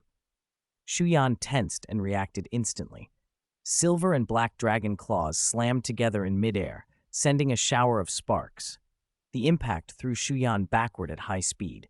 The golden rope around his waist absorbed some of it and kept him from being flung away. Ahead of him, the void rift was snapping closed. One silver dragon claw drew back through the gap and disappeared. This thorn dragon's bloodline rank is very high, and its mastery of spatial force is exceptional, Shu Yan messaged the others as he shook the numbness from his arms and landed. Watch for the moments it tears open space. Strike hard and end it quickly. Don't waste time. Han Roro's eyes flashed gold. Golden ropes, like living vines, wrapped silently around the nearby plants, ready to obey her mental commands. She and Shu Yan exchanged a glance, and he closed his eyes. By fusing spatial force with his mental force, he could observe every subtle change within 100 meters. Faint silver ripples radiated outward. Then he opened his eyes and called out in a low, urgent voice, "Front right!" Han Roro understood at once. Golden ropes condensed and flared with faint golden ripples, building into a towering cage. Golden rope, first, third, and fifth spirit abilities stacked. Immobilization cage. Han Roro specialized in control with the golden rope. Spirit ability stacking was an advanced technique she had learned in the Shrek Academy inner court. Stacking requires high compatibility between abilities and exceptional control from the user, but its payoff is enormous. The power and utility of several stacked abilities greatly exceed a single use. When she stacked 3 control-type abilities, the resulting power and control were at least 3 times that of her normal 5th ability, with all 3 effects combined: hard control, weakening, isolation, and slowing. Even senior sister Zhang Lexuan of the inner court had to use her 6th spirit ability, with her spirit true body activated more than once to break such an effect. The moment the immobilization cage snapped into being, silver light winked. The void rift tore open again and the thorn dragon reappeared, but its mocking glare froze. The cage's stacked effects hit it in full. Even a powerful beast like this could not immediately slip back into the void. Hidden in the shadows, Gu Yun seized the opening. Her 7th spirit ring flared, turning her whole body illusory, and her black 6th ring lit as well. She was holding nothing back. A dark purple slash slammed into the dragon's spiky flank, severing roughly a third of its rear body. Blood and organs sprayed. Shu Yan stared at the creature's eyes as its expression shifted from mockery to astonished fear. Without hesitation, he teleported in and drove his black halberd deep into its brain. Their coordination, though minimal in words, was flawless. Together, they finished the 10,000-plus year thorn dragon in one decisive strike. Black chi spiraled from the shattered corpse and condensed above it into an ink-black spirit ring. From the tremor still rippling through the surrounding space, the spirit ring's quality was unmistakable. Top grade, very ancient. The dragon had died because of its arrogance, assuming space alone would save it. It never expected Shu Yan to predict its movements within the void from the slightest hint of chi. Had it been allowed another 10,000 years of cultivation, Shu Yan and the others might not have stood a chance. But chance favored them this time. After the fight, Hanruoro stepped forward, scanned the newly formed spirit ring, and said with concern, "This ring is around 16,000 years old, but given the thorn dragon's innate strength, the energy it holds is equivalent to an ordinary 30,000-year ring. Shu Yan, are you sure you can handle it?" Guyun's face was calm. She knew Shu Yan well. His first 3 spirit rings were all absorbed beyond the usual limits, so she had confidence in him. Shu Yan nodded. "With my constitution, absorbing this ring won't be a major problem." Hanruoro gave a few more instructions, then left the space to him. Shu Yan sat cross-legged and began. The 3 spirit rings, 2 purple and 1 black, rose slowly. The dragon's residual presence, roaring in a last gasp of dragon might, quivered as the 16,000-year ring trembled under their pressure. Its aura was quickly subdued. No matter how pure the thorn dragon's bloodline was, it still belonged to the sub-dragon ranks. Against Shu Yan's unusually pure and ancient true dragon lineage, its only option was submission. Black chi, like venomous snakes, slithered into Shu Yan's limbs and bones. His muscles, bones, and meridians surged under an enormous wave of energy.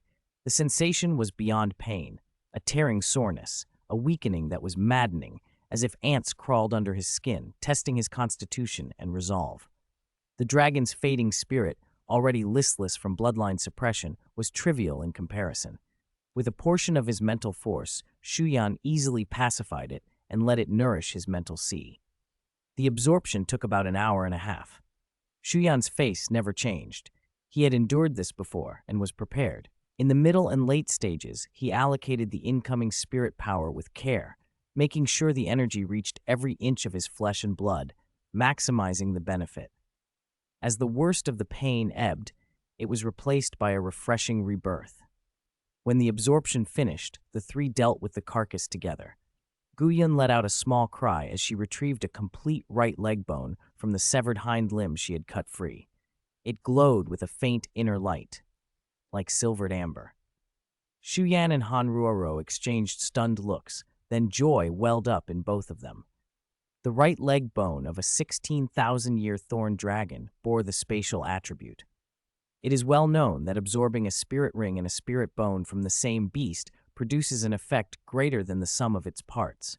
Finding this spirit bone was a huge boon. If Shu Yan absorbed it, his spirit power would likely jump another rank, pushing him directly to rank 44. The haul from this trip was considerable.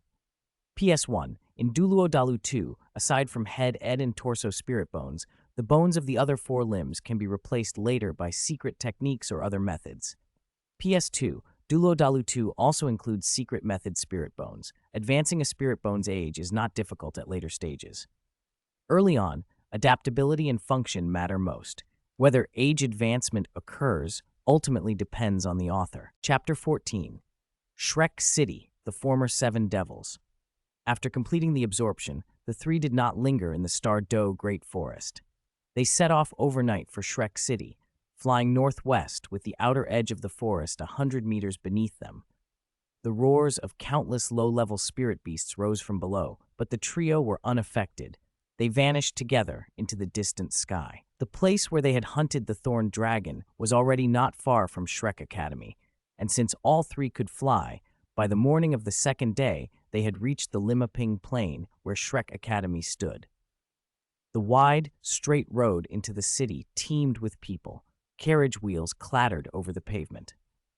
The trio landed 100 meters outside the city and entered through the north gate. Shrek City was now one of the largest cities on the Douluo Continent, its population once exceeding 2 million. In scale, it ranked only behind the capitals of the 4 great empires. Commerce was highly developed, making it the continent's most famous commercial hub.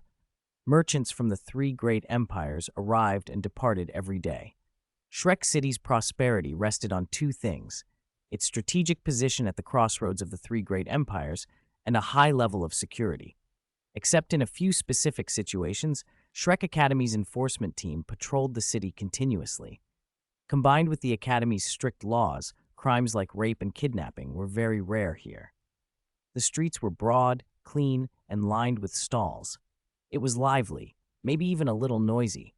Han Ruoro was in high spirits, pointing things out to Shu Yan and Gu Yun as they walked.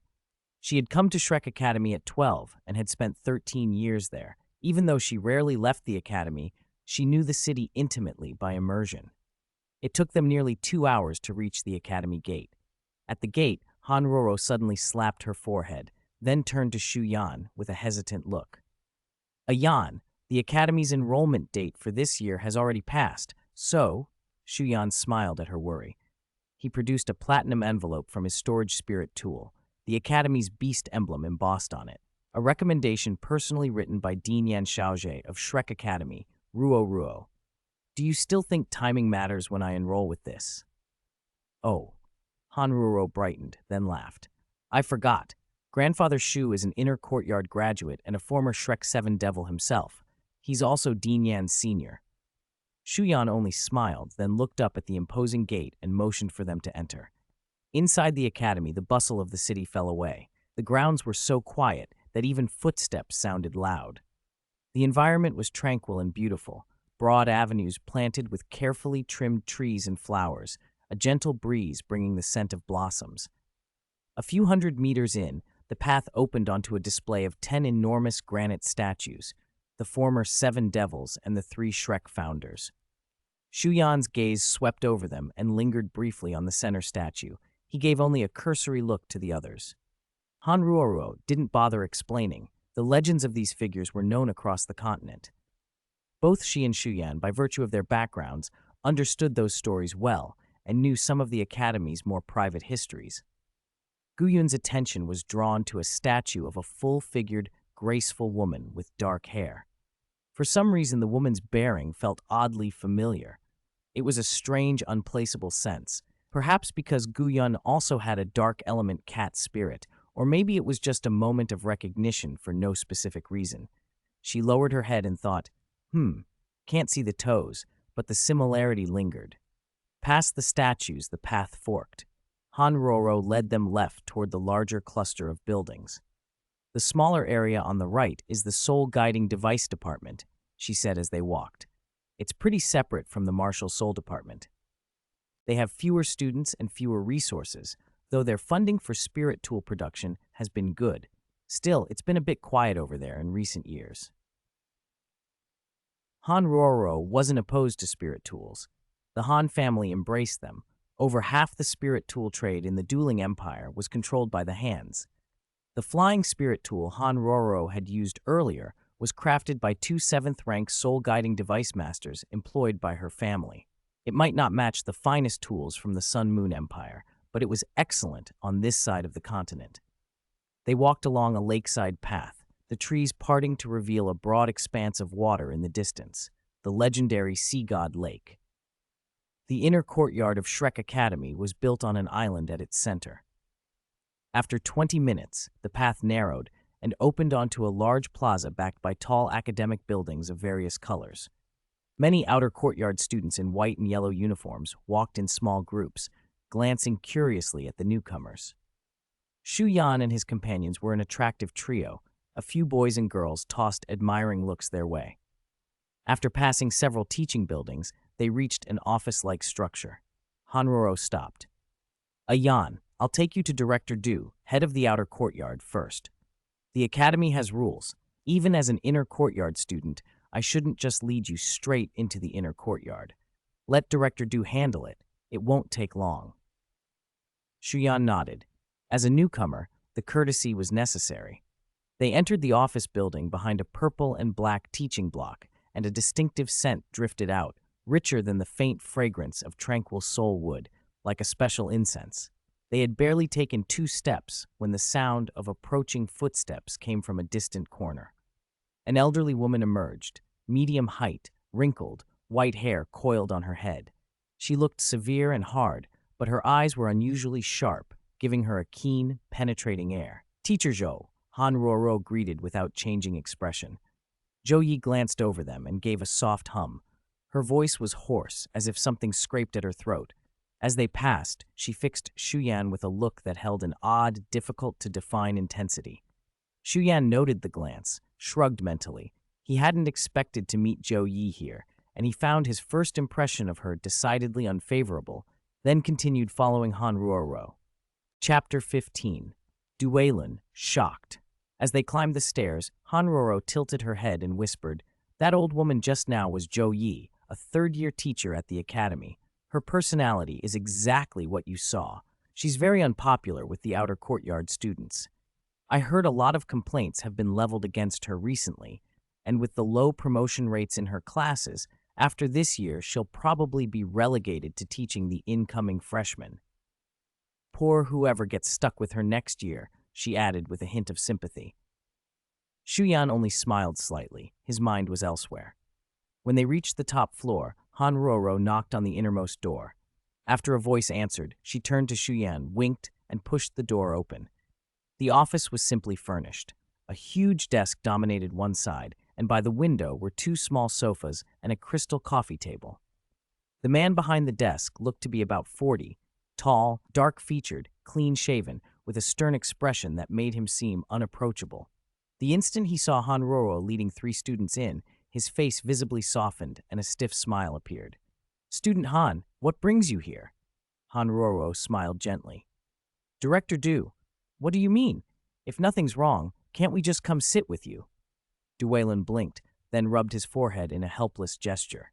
"What good could come of you inner courtyard people showing up at an outer courtyard director's office?" "All right, spit it out. You were once my student. If I can help, I will." "Don't look so worried, Director Du. Someone might think we're trying to blackmail you." Han Ruoro's tone turned more serious. "We just need your help with enrollment procedures. It won't be any trouble." At that cue, Shu Yan stepped forward and, with steady hands, produced an internal recommendation, Yan Xiaozhe's recommendation letter, from his spirit tool. Douluo's confused expression shifted instantly when he saw the platinum envelope and the Academy's distinctive seal. He stood up as if struck, staring at Shu Yan. "Shu? Director Du, hello. My name is Shu Yan," Shu Yan said simply. Douluo opened the envelope and scanned it. Surprise spread across his face. "The Shu family from the dueling empire?" "Yes." "How old are you?" 11. "Your grandfather is Shu Hong?" "Yes." Douluo let out a soft, involuntary hiss. His regard for Shu Yan changed on the spot, and his voice softened. "Enrollment this year is over, but with Dean Yan's special recommendation, we can still process your admission. 11 is the right age for first year. You can pick your class and I'll arrange it." He pulled several documents from a nearby shelf, detailed files on every freshman class in Shrek Academy's Martial Soul Department, and set them in front of Shu Yan. Shu Yan skimmed the folder labeled Freshman Class 1 once, then closed it and looked up. "Director Du," he said quietly, "the inner courtyard accepts students under 18 with spirit power at rank 40 or above, correct?" Douluo nodded, puzzled at Shu Yan's line of questioning. Han Ruoro and Shu Yan exchanged a glance. She gave him an encouraging glint from behind.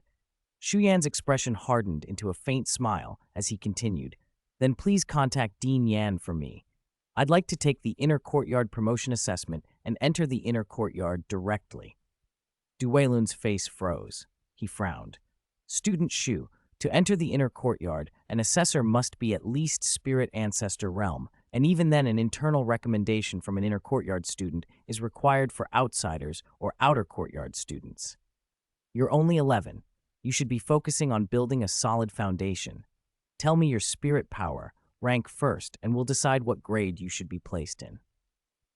Han Ruoro chuckled softly. She could barely imagine Douluo's reaction when he learned Shu Yan's true cultivation. She gave him another discreet wink, as if to say, "Little Shu, do it, give Director Du a proper shock." Shu Yan didn't disappoint. A deep, hoarse roar like a slumbering beast filled the office. Grayish-white chi swirled against black dragon scales, the contrast sharp and startling. 4 spirit rings, 2 purple, 2 black, lifted slowly into view as a vast, frigid aura poured forth. Douluo's pupils contracted violently. He stiffened as if struck, then took an instinctive step back. Only after Shu Yan withdrew his spirit and the room's temperature eased did Douluo find his voice again, though his hands trembled. "Director Du," Shu Yan said calmly, "I know my own position and strength. The strongest 6th-year outer courtyard students at Shrek Academy are probably at Spirit Ancestor Realm, but there are differences among spirit ancestors. If you don't believe me, pick any student below Spirit Emperor realm in the academy for a one-on-one duel. I guarantee no one will stand against me. There was an unshakable confidence in his tone, born of hard-won skill and sacrifices. With his current cultivation and foundation, Shu Yan believed defeat by a same-rank spirit master would be impossible. Duelun swallowed hard. He saw now this was no ordinary prodigy, an 11-year-old spirit ancestor with such a rare ring configuration. The killing intent that radiated from him was chilling. Where had a child acquired such power, and how could he wield it so composedly? Duelun's usually steady composure faltered. Then, like a warm beam cutting through the chill, a bright, comforting spirit power descended into the room. Only then did he slowly come back to himself. Chapter 16. Yan Xiaojie, Requirements for the Entrance Assessment. Soft golden light gradually filled the entire office. Every piece of furniture and ornament seemed to flicker to life, catching and reflecting that warm glow. Shu Yan felt the lingering trace of killing intent that had clung to him dissolve in the light, and his spirit surged within him. The pure, powerful light spirit power clashed with Yazi's inherent dark attribute. As a dark attribute spirit master, Yazi was naturally uncomfortable in such bright, light-filled surroundings because opposing attributes restrained one another. Within the faint gold haze, an old man in white slowly materialized. He was not tall, but his bearing was gentle and refined. From the moment he appeared, his eyes carried a kindly, approving expression, as if looking at his own descendants, an ordinary elder's demeanor. Yet when Director Du saw him, his face changed immediately. He hurried forward a few steps and bowed deeply. "Din Yan, why have you come in person?" he asked. Yan Xiaojie smiled lightly, his gaze sweeping to Shu Yan before he chuckled. "An old friend's young protege has come to visit. As an elder, I simply had to come and see. You all surprised me today." Shu Yan and the others stepped forward and bowed together, unwilling to be presumptuous in front of a super Douluo. Yan Xiaojie waved a hand. "There's no need for such formality." He kept smiling, eyes still fixed on Shu Yan with a faint, eager curiosity, as if he'd seen something precious. "May I call you Yan?" Yan Xiaojie patted Director Du's shoulder in a reassuring gesture, then asked softly, "Of course, Senior, please do." Shu Yan lifted his head to meet Yan Xiaojie's look and answered with a soft chuckle. Yan Xiaojie was in high spirits. He motioned to the sofa beside them and invited everyone to sit. "Your grandfather and I were close friends," he said. "In his letter, he entrusted me to take care of you and said you wouldn't be inferior to my disciple. I admit I was skeptical at first, but after meeting you, Yan, you truly are a one-in-a-million genius." Shu Yan and Han Ruoro shared the sofa while Guyun stood behind them, mindful of her place and careful not to overstep in the presence of a super Douluo. "Senior, you flatter me. Compared to you, I still have a long way to go," Han Ruoro replied, her tone respectful. Shu Yan spoke quietly, neither humble nor arrogant. His manner didn't change with the other's status. Yan Xiaojie only smiled, dismissed the compliment with a wave, and continued. "You're only 11, yet already a 4-ring spirit ancestor, with 2 purple rings and 2 black ones, an astonishing configuration. I'm over 90 and have only just begun glimpsing the super Douluo mysteries. I'm thinking, give you 20 years, and you may well surpass me." He took the teapot from Director Du and poured a cup for both Shu Yan and Han Ruoro himself. Shu Yan took a sip and then spoke plainly. "I came to Shrek Academy to challenge and learn from stronger opponents and to deepen my theoretical knowledge. The outer courtyard isn't suitable for me. Competing only with weaklings whose average spirit power hasn't even reached level 20 would be a waste of time and energy. You know my grandfather's character. He would want me to surpass him. If I can't do that, there's no point in me coming to Shrek." Yan Xiaojie's expression never hardened. He watched Shu Yan with calm amusement. After a long moment, he said, "Outer courtyard disciples must pass a specific assessment to enter the inner courtyard, and they also need a recommendation from an inner courtyard student." He cast a meaningful look at Han Ruoro, who sat beside Shu Yan. "You already meet the recommendation requirement. If you want to bypass the outer courtyard and move directly into the inner courtyard, you'll need to pass the assessment I set. Complete it, and you can become an inner courtyard student. That's the basic condition."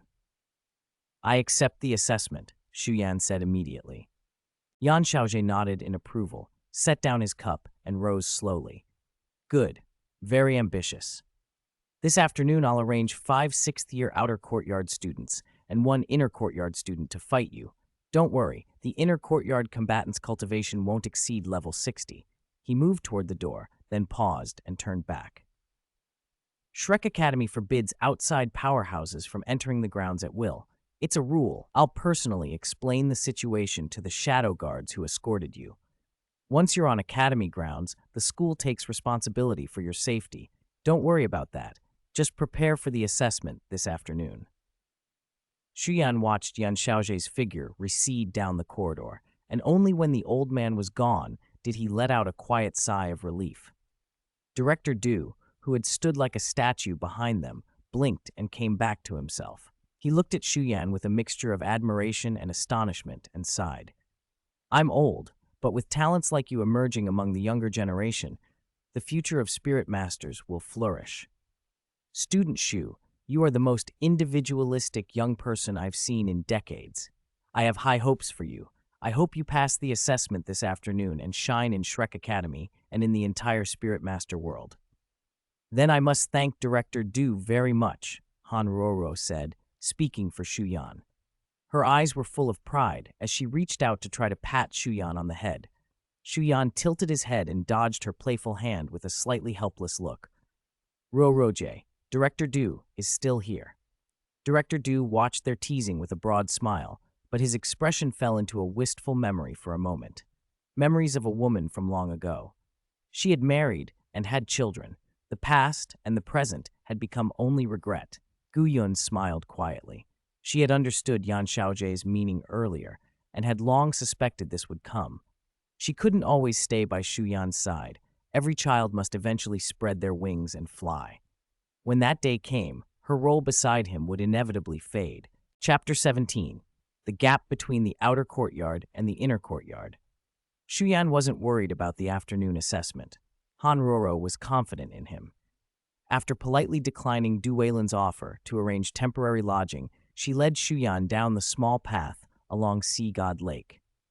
A fresh breeze blew off the water and gently stirred their hair.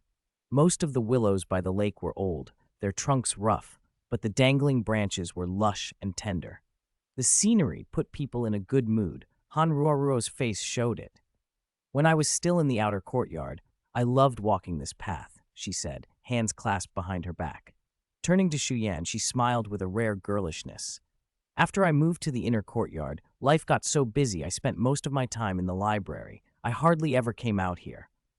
Across the misty lake, Shu Yan could just make out the outline of an island. That's Sea God Island, Han Roro said softly. The inner courtyard and the Sea God Pavilion are on that island. That's the real Shrek Academy. The outer courtyard is essentially just an extension. The mist is thick and the spiritual qi is rich. The closer you get to the island, the more active the heaven and earth yuan qi becomes. It's a great place for secluded cultivation. Shu Yan grinned. True, but if you live by the lake, don't open your windows in the morning and evening, or your bed will be damp. Han Roro remembered her first nights in the inner courtyard, how she didn't know that and had to meditate on a hard bench to get through the night, and laughed. The two walked on. They had time before the afternoon exam, so Shu Yan was glad to stroll with her and relax. Unnoticed by them, they reached the outer courtyard dormitory building. Although the outer courtyard had only that one dormitory, it was 6 stories tall and enormous, housing many students. Different floors were marked with 4 colors, white, yellow, purple, and black, clearly separating where students of different grades lived. Han Roro paused, glanced up at the towering building, and for a moment looked nostalgic. Then she looked back at Shu Yan with a mischievous tone. It's a good thing you're aiming for the inner courtyard, Yan. The outer courtyard dorms aren't great. I heard the male dorms on the 1st to 4th floors share only 1 communal bathroom per floor, and it's an open design. Imagine the middle of summer. She left the rest unsaid, but Shu Yan's mind supplied the image. He'd seen many rough things, but picturing hundreds or thousands of people on one floor sharing a single bathroom made his skin prickle. Then what about your girls' dorm? He asked after a beat. Han Ruoro reflected briefly. Ours wasn't as bad. We didn't have to fight over one bathroom. The girls pooled money to renovate the 5th and 6th floors. They weren't luxurious afterwards, but they were livable. She chuckled. Like I said, the outer courtyard is just an extension. The inner courtyard is the true academy. The food, lodging, everything there is leagues better. Simulated cultivation grounds, arenas, even the Douluo arenas, they're all cheap for inner courtyard students. Most of the taxes from Shrek City and the outer courtyard go to supporting interior students' cultivation. That's one reason the selection standards are so strict. You probably won't believe it, Yan, but the inner courtyard has rarely had more than 50 students at any time. Even with under 50, almost all of them have the potential to become titled Douluo. When they graduate, they're at least Spirit Emperor level. With that talent and power, nations, including the Sun Moon Empire, vie for them. That shows how valuable they are. Shu Yan listened, then laughed. So I definitely have to get into the inner courtyard. Otherwise, I'll be fighting with 1,000 people for one toilet. Hanruro found him amusing. She straightened his slightly rumpled collar and said, "There are many buildings on Sea God Island, but few people actually live there. If you make the inner courtyard, you can pick your dorm." She hesitated for a second, then added, "There's a 2-story wooden house beside my dorm that's been cleaned up recently. I planted a lot of flowers. It's very nice." As she smoothed his collar, her hand accidentally brushed the skin of his neck. The cool contact sent a shiver down Shu Yan's spine. He'd never felt such a chill, even in the midst of battle. Looking into Han Roro's smiling eyes, he raised his hands in surrender. "Living beside you sounds great. I can help tend the flowers. What do you think, Ruo-J?" The shiver vanished at once.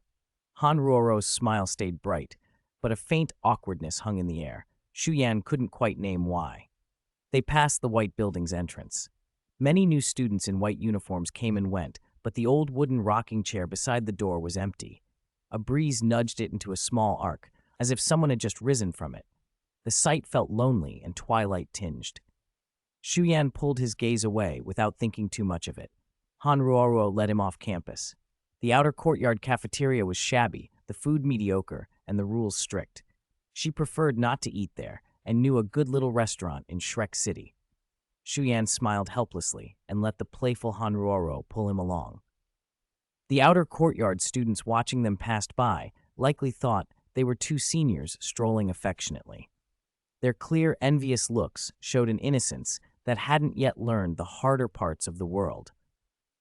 Chapter 18, The Assessment and Xuanzi.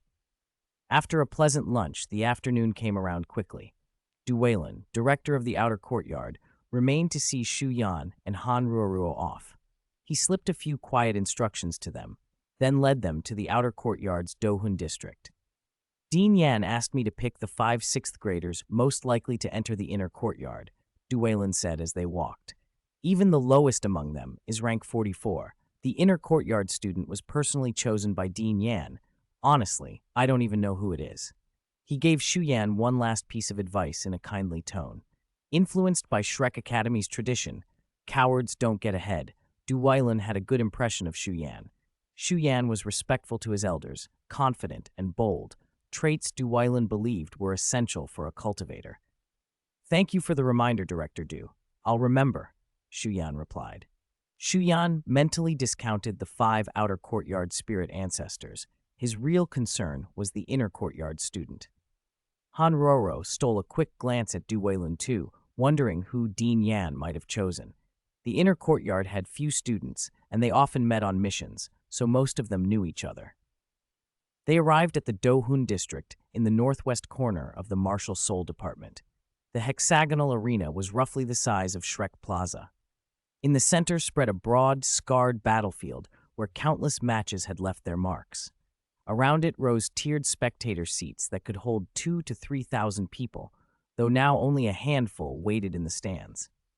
A few distant figures in non-black uniforms watched from afar. They were clearly not participating in the assessment. Duwailun bowed to Yan Xiaojie as usual. Yan Xiaojie stood with his hands behind his back and a smile on his face. He waved and Du moved aside. These 5 are the cream of the 6th grade, Yan Xiaojie said. Each of them has the foundation and strength to pass the promotion assessment and enter the inner courtyard. They'll be your first difficult hurdle. Yan Xiaojie stepped aside and cleared the central arena. Shu Yan walked in under Han Ruoro's encouraging gaze. From the 5, 2 figures, near identical in looks and build, stepped forward and faced him. It's been years since someone came straight into the inner courtyard the way you did, the pink-haired woman said with a giggle. I'm Su Ning, and this is my younger sister, Su Shui. Let's get acquainted. Su Ning was provocatively beautiful. Her sister Su Shui hung back, shy and reluctant to meet Shu Yan's eyes. There's no need to introduce ourselves, Shu Yan said coolly, touching the faintly silver rhomboid scale on his right shoulder. I don't go easy on opponents who try to charm me before the match even starts. A silver light flared. The Su sisters' pupils constricted as if foreseeing something, but before they reacted, a far stronger mental force surged into their consciousness. They screamed and collapsed, clutching their heads and trembling. Their poised image dissolved in agony. The change was so sudden, Yan Xiaojie frowned. Then a strange spirit beast phantom coalesced behind Shu Yan. Yan Xiaojie gave a short, amused shake of his head and declared Shu Yan the winner. The remaining 3 students in the stands whispered among themselves for a long moment before a burly youth stepped out reluctantly. I'm Ho Jiale. Please instruct me. 4 spirit rings rose from beneath his feet. His husky frame swelled, his height nearly reaching 3 meters, muscles like rock, and a brown fur coat sprouted across his body. The attack-type spirit, vigorous Vajra Bear. Under Shu Yan's feet, 4 spirit rings appeared too, 2 purple and 2 black. The unusual configuration froze Hao Jiale in his tracks. The others peered closer, rubbed their eyes, and then gaped. After a long silence, they exchanged looks and shut their eyes in pain. Damn, Director Du didn't say we'd have to face a little freak like this.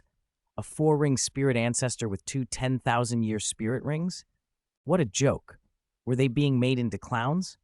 Han Ruoro watched the scene and sighed softly. Kids these days lacked backbone. If she were that age, facing Shu Yan with his aura fully unleashed, she might be flustered too. Just as Hao Jiale was about to be overwhelmed, an old man appeared behind Yan Xiaojie, hands full of a roasted chicken. Du Weilun, who had already been shocked by Shu Yan, nearly blurted a curse. Yan Xiaojie turned calmly and said, Elder Xuan, you've arrived. Du Weilun recovered and bowed quickly, then gently pulled a startled Han Ruoro away, leaving the central space to the 2 heavyweights. The old man, Elder Xuan, wore a tattered gray-brown robe. His hair was messy, his brows heavy with sleep, as if he had just woken. This was Xuanzi, the strongest figure on the surface of Shrek Academy, a rank 98 attack system super Douluo. His gaze lingered on Shu Yan, who had the other boy beaten, and he hummed softly. Then he looked at Yan Xiaojie and asked, Is this little one Shu Hong's grandson? Yan Xiaojie nodded and studied Shu Yan. Yes, he's 11, an attack system battle spirit ancestor with 2 purple and 2 black spirit rings. His mental force is exceptional, looks like he's had a wolf-style family upbringing.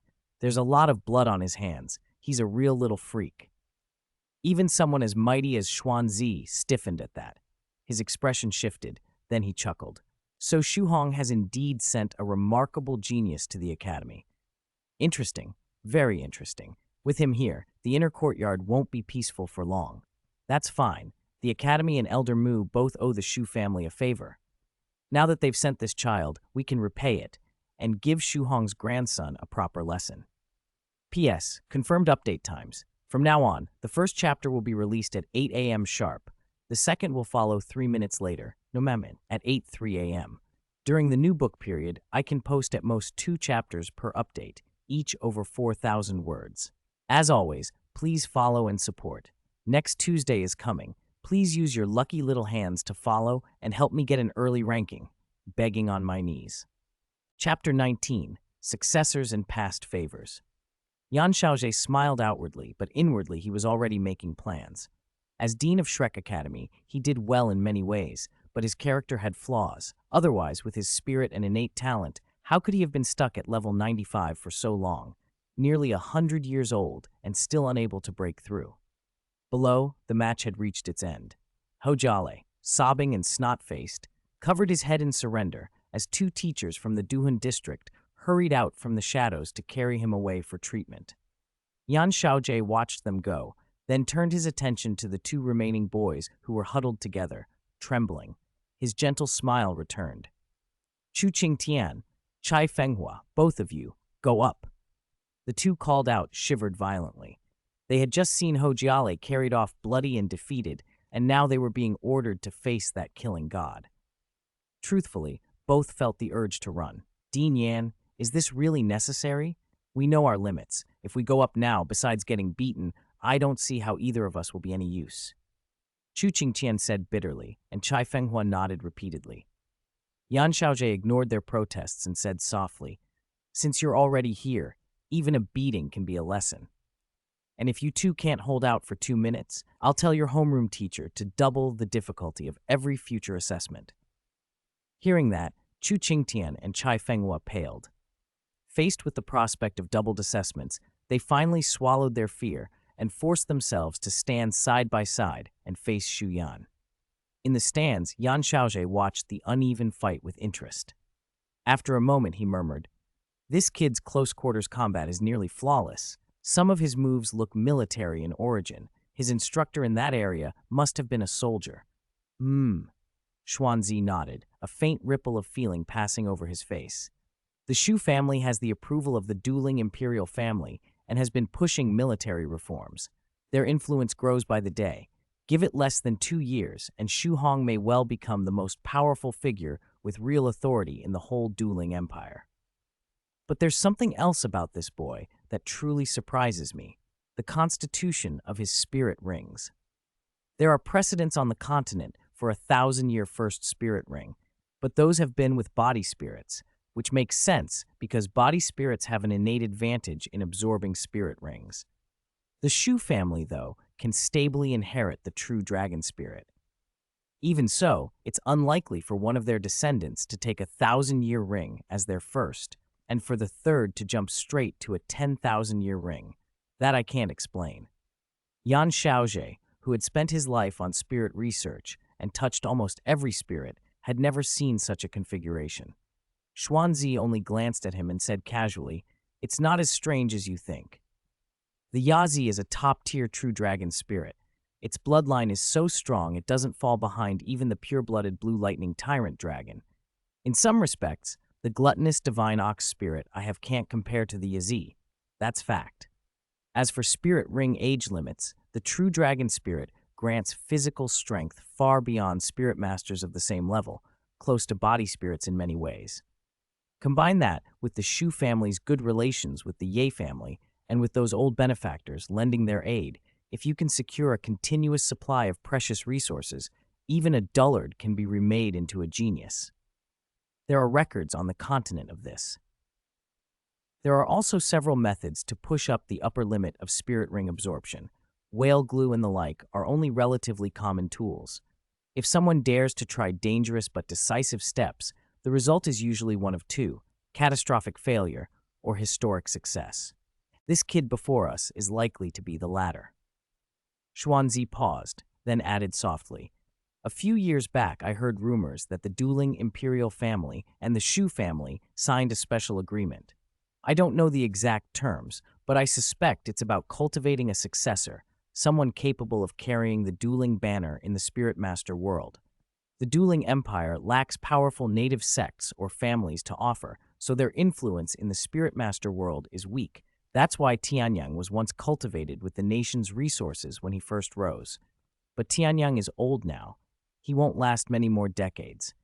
Shu Hong has mental issues and hasn't been able to break through to Super Douluo. His son has talent, but it'll take decades, maybe a century, before he reaches Tianyang's level. Faced with this lack of continuity, they need to cultivate another pivotal figure, a genius who can shine for an era and restore the dueling Spirit Master world's standing." Yan Xiaojie's eyes brightened as understanding dawned. "Profound, Elder. Truly profound. I need to work harder." They exchanged a brief compliment, then Yan Xiaojie watched the one-sided fight below with some emotion. Chu Qingtian and Chai Fenghua might be capable leaders among the 6th grade of the outer courtyard, but compared to Shu Yan, they were far behind. Their ability to last this long owed only to the psychological relief of being backed by the dean. Now, they were reduced to tears and pleas. Shu Yan showed no mercy. Xuanzi waved his hand. You don't need to bring Mu Jingyan. He's only at level 56 spirit power, and his giant peak dragon spirit is suppressed by the Yazi. He'd only go to get hurt. Let this boy enroll directly and give him the best treatment. Elder Mu probably has other plans. I don't know the specifics. With that, Xuanzi lifted his large purplish-red wine gourd, took a long drink, and then strolled away from the Duhun district. Yan Xiaozhe watched him go, expression briefly dazed before he chuckled. He wasn't surprised. After Shu Hong saved Beibei's grandfather all those years ago, Elder Mu had personally summoned him. Though Beibei's grandfather and father later died tragically, that life-saving favor remained a true debt. Mu En was sentimental and had always admired Shu Hong, a junior brother who had a true dragon spirit. Had their spirits not been in conflict, and apart from some other unknown reasons, Yan Xiaozhe believed he would have gained another junior brother. In the end, they never formalized that relationship, but many ties don't need official titles. The reality matters more than the name. Whether or not they called one another master and disciple was merely icing on the cake. Chapter 20. Entering the Inner Courtyard. After seeing Chu Qingqian and Chai Fenghua off, both looking a mix of resentment and fear, Shu Yan turned toward the spectator stands. Yan Xiaozhe was nowhere to be seen. Only Du Weilun and Han Ruoro remained. Han Ruoro smiled faintly and waved. Shu Yan, a little puzzled, climbed back up to the stands. Du Weilun glanced at Shu Yan, still calm, his qi barely rippling despite having defeated 5 opponents, and nodded approvingly. He cleared his throat. Student Shu Yan, congratulations on passing the entrance exam. Dean Yan asked me to inform you to report to the inner courtyard as soon as possible. A guide will be assigned to you to collect your uniform, school badge, and other necessities. Shu Yan raised an eyebrow. What about fighting the inner courtyard students? Du Weilun smiled. Your strength doesn't need proving by more matches. Judging from your foundation and what you showed today, few inner courtyard students below rank 60 would be much of a challenge. Dean Yan and I are almost certain of that. Shu Yan let out a wry chuckle. He felt a twinge of regret, but didn't press the matter. Du Weilun seemed to notice the look and patted his shoulder. You don't need to be sorry. The inner courtyard is full of geniuses. Once you arrive, you won't have to look for opponents. People will come to you. Just don't let it annoy you. Han Ruoro laughed softly from the side. Director Du's right. Many of them are battle maniacs. A Yan, if you want strong opponents, you'll find them next door. Du Weilun shot her a curious look, then chuckled. For each new inner courtyard student, we assign a guide to help them get familiar with the place. Ruo, I'm entrusting our student Shu to you. Take good care of him. After all, he's only 11. Han Ruoro flushed slightly, but didn't refuse. That, after all, matched what she'd wanted all along. As the sun sank, the sky over Sea God Lake turned a peculiar pink. The lake reflected the sunset like a vast mirror. Each ripple seemed to dance lightly across the surface. Shu Yan spread his dragon wings and flew alongside Han Ruo to the opposite shore. He'd already sensed that Sea God Island held abundant spiritual qi and unusually active elemental energy, perfect for cultivation. It was sparsely populated compared to the outer courtyard too, so meditation and seclusion were less likely to be disturbed. Because it was late, Han Ruoro didn't take Shu Yan to collect his uniform and badge right away. Instead, she led him south across the island and descended toward a bubbling stream. Tree shadows swayed. A narrow bluestone path ran beside the water. Every 10 meters or so, an antique-looking soul guidance lamp stood by the way, already glowing in the dusk. After a short walk, they came upon 3 independent 2-story wooden houses. Han Ruoro led Shu Yan to the leftmost one, produced a key, and opened the door. She poured a little spirit power into a small metal protrusion on the nearby wall. The room filled with soft light, revealing a warm, cozy interior. The living room wasn't large, but it was tidy and comfortably furnished. Beige sofa, a vase of fresh flowers, everything arranged with a gentle, feminine touch. Han Ruoro clearly cared about how the place looked. "Do you like it?" she asked. "I ordered all the furniture from a well-known shop in Shrek City. I've already prepared your bedding and daily supplies. Most of it is upstairs and brand new. Don't try to recover your energy by meditating tonight. Take a proper bath and get some sleep. Tomorrow, I'll introduce you to the neighbors." She sat naturally on the sofa, picked up the flowers, and placed them in a glass vase. Shu Yan smiled and sat across from her. He wasn't especially fond of warm-toned decor, but he appreciated the effort. He didn't have many demands. So long as a place wasn't sloppy, he could accept modest comforts. "Don't be so formal with me. Go to bed early," Hanruo continued, folding her hands into a motherly manner. "Once inner courtyard people hear someone like you entered directly through the exam, a lot of them will probably come to challenge you. Many won't go easy just because you're young. Going all out is how they show respect." She listed off small details to help him with the room's sole guidance devices, then rose to leave. Watching her move down the path, Shu Yan saw the house next door light up less than 2 minutes later. Hanruo's silhouette flashed behind the greenish lattice of her window before the lights were extinguished. Shu Yan waited until the lamps died, then went upstairs to the shower at the end of the corridor. Warm water loosened his muscles. He let out a long breath and a soft chuckle. After drying off, he lay on the bed without a shirt. A familiar sweet scent drifted up from the bedding. He blinked, then sat up quickly. Is this considered new bedding? His thoughts stumbled for a moment, then he lay back down as if nothing had happened. Even though high-level spirit masters could substitute meditation for sleep to some extent, real rest was faster. He had not settled properly these past few days. Of course he was tired. He was still only 11. He let himself relax and drift into sleep.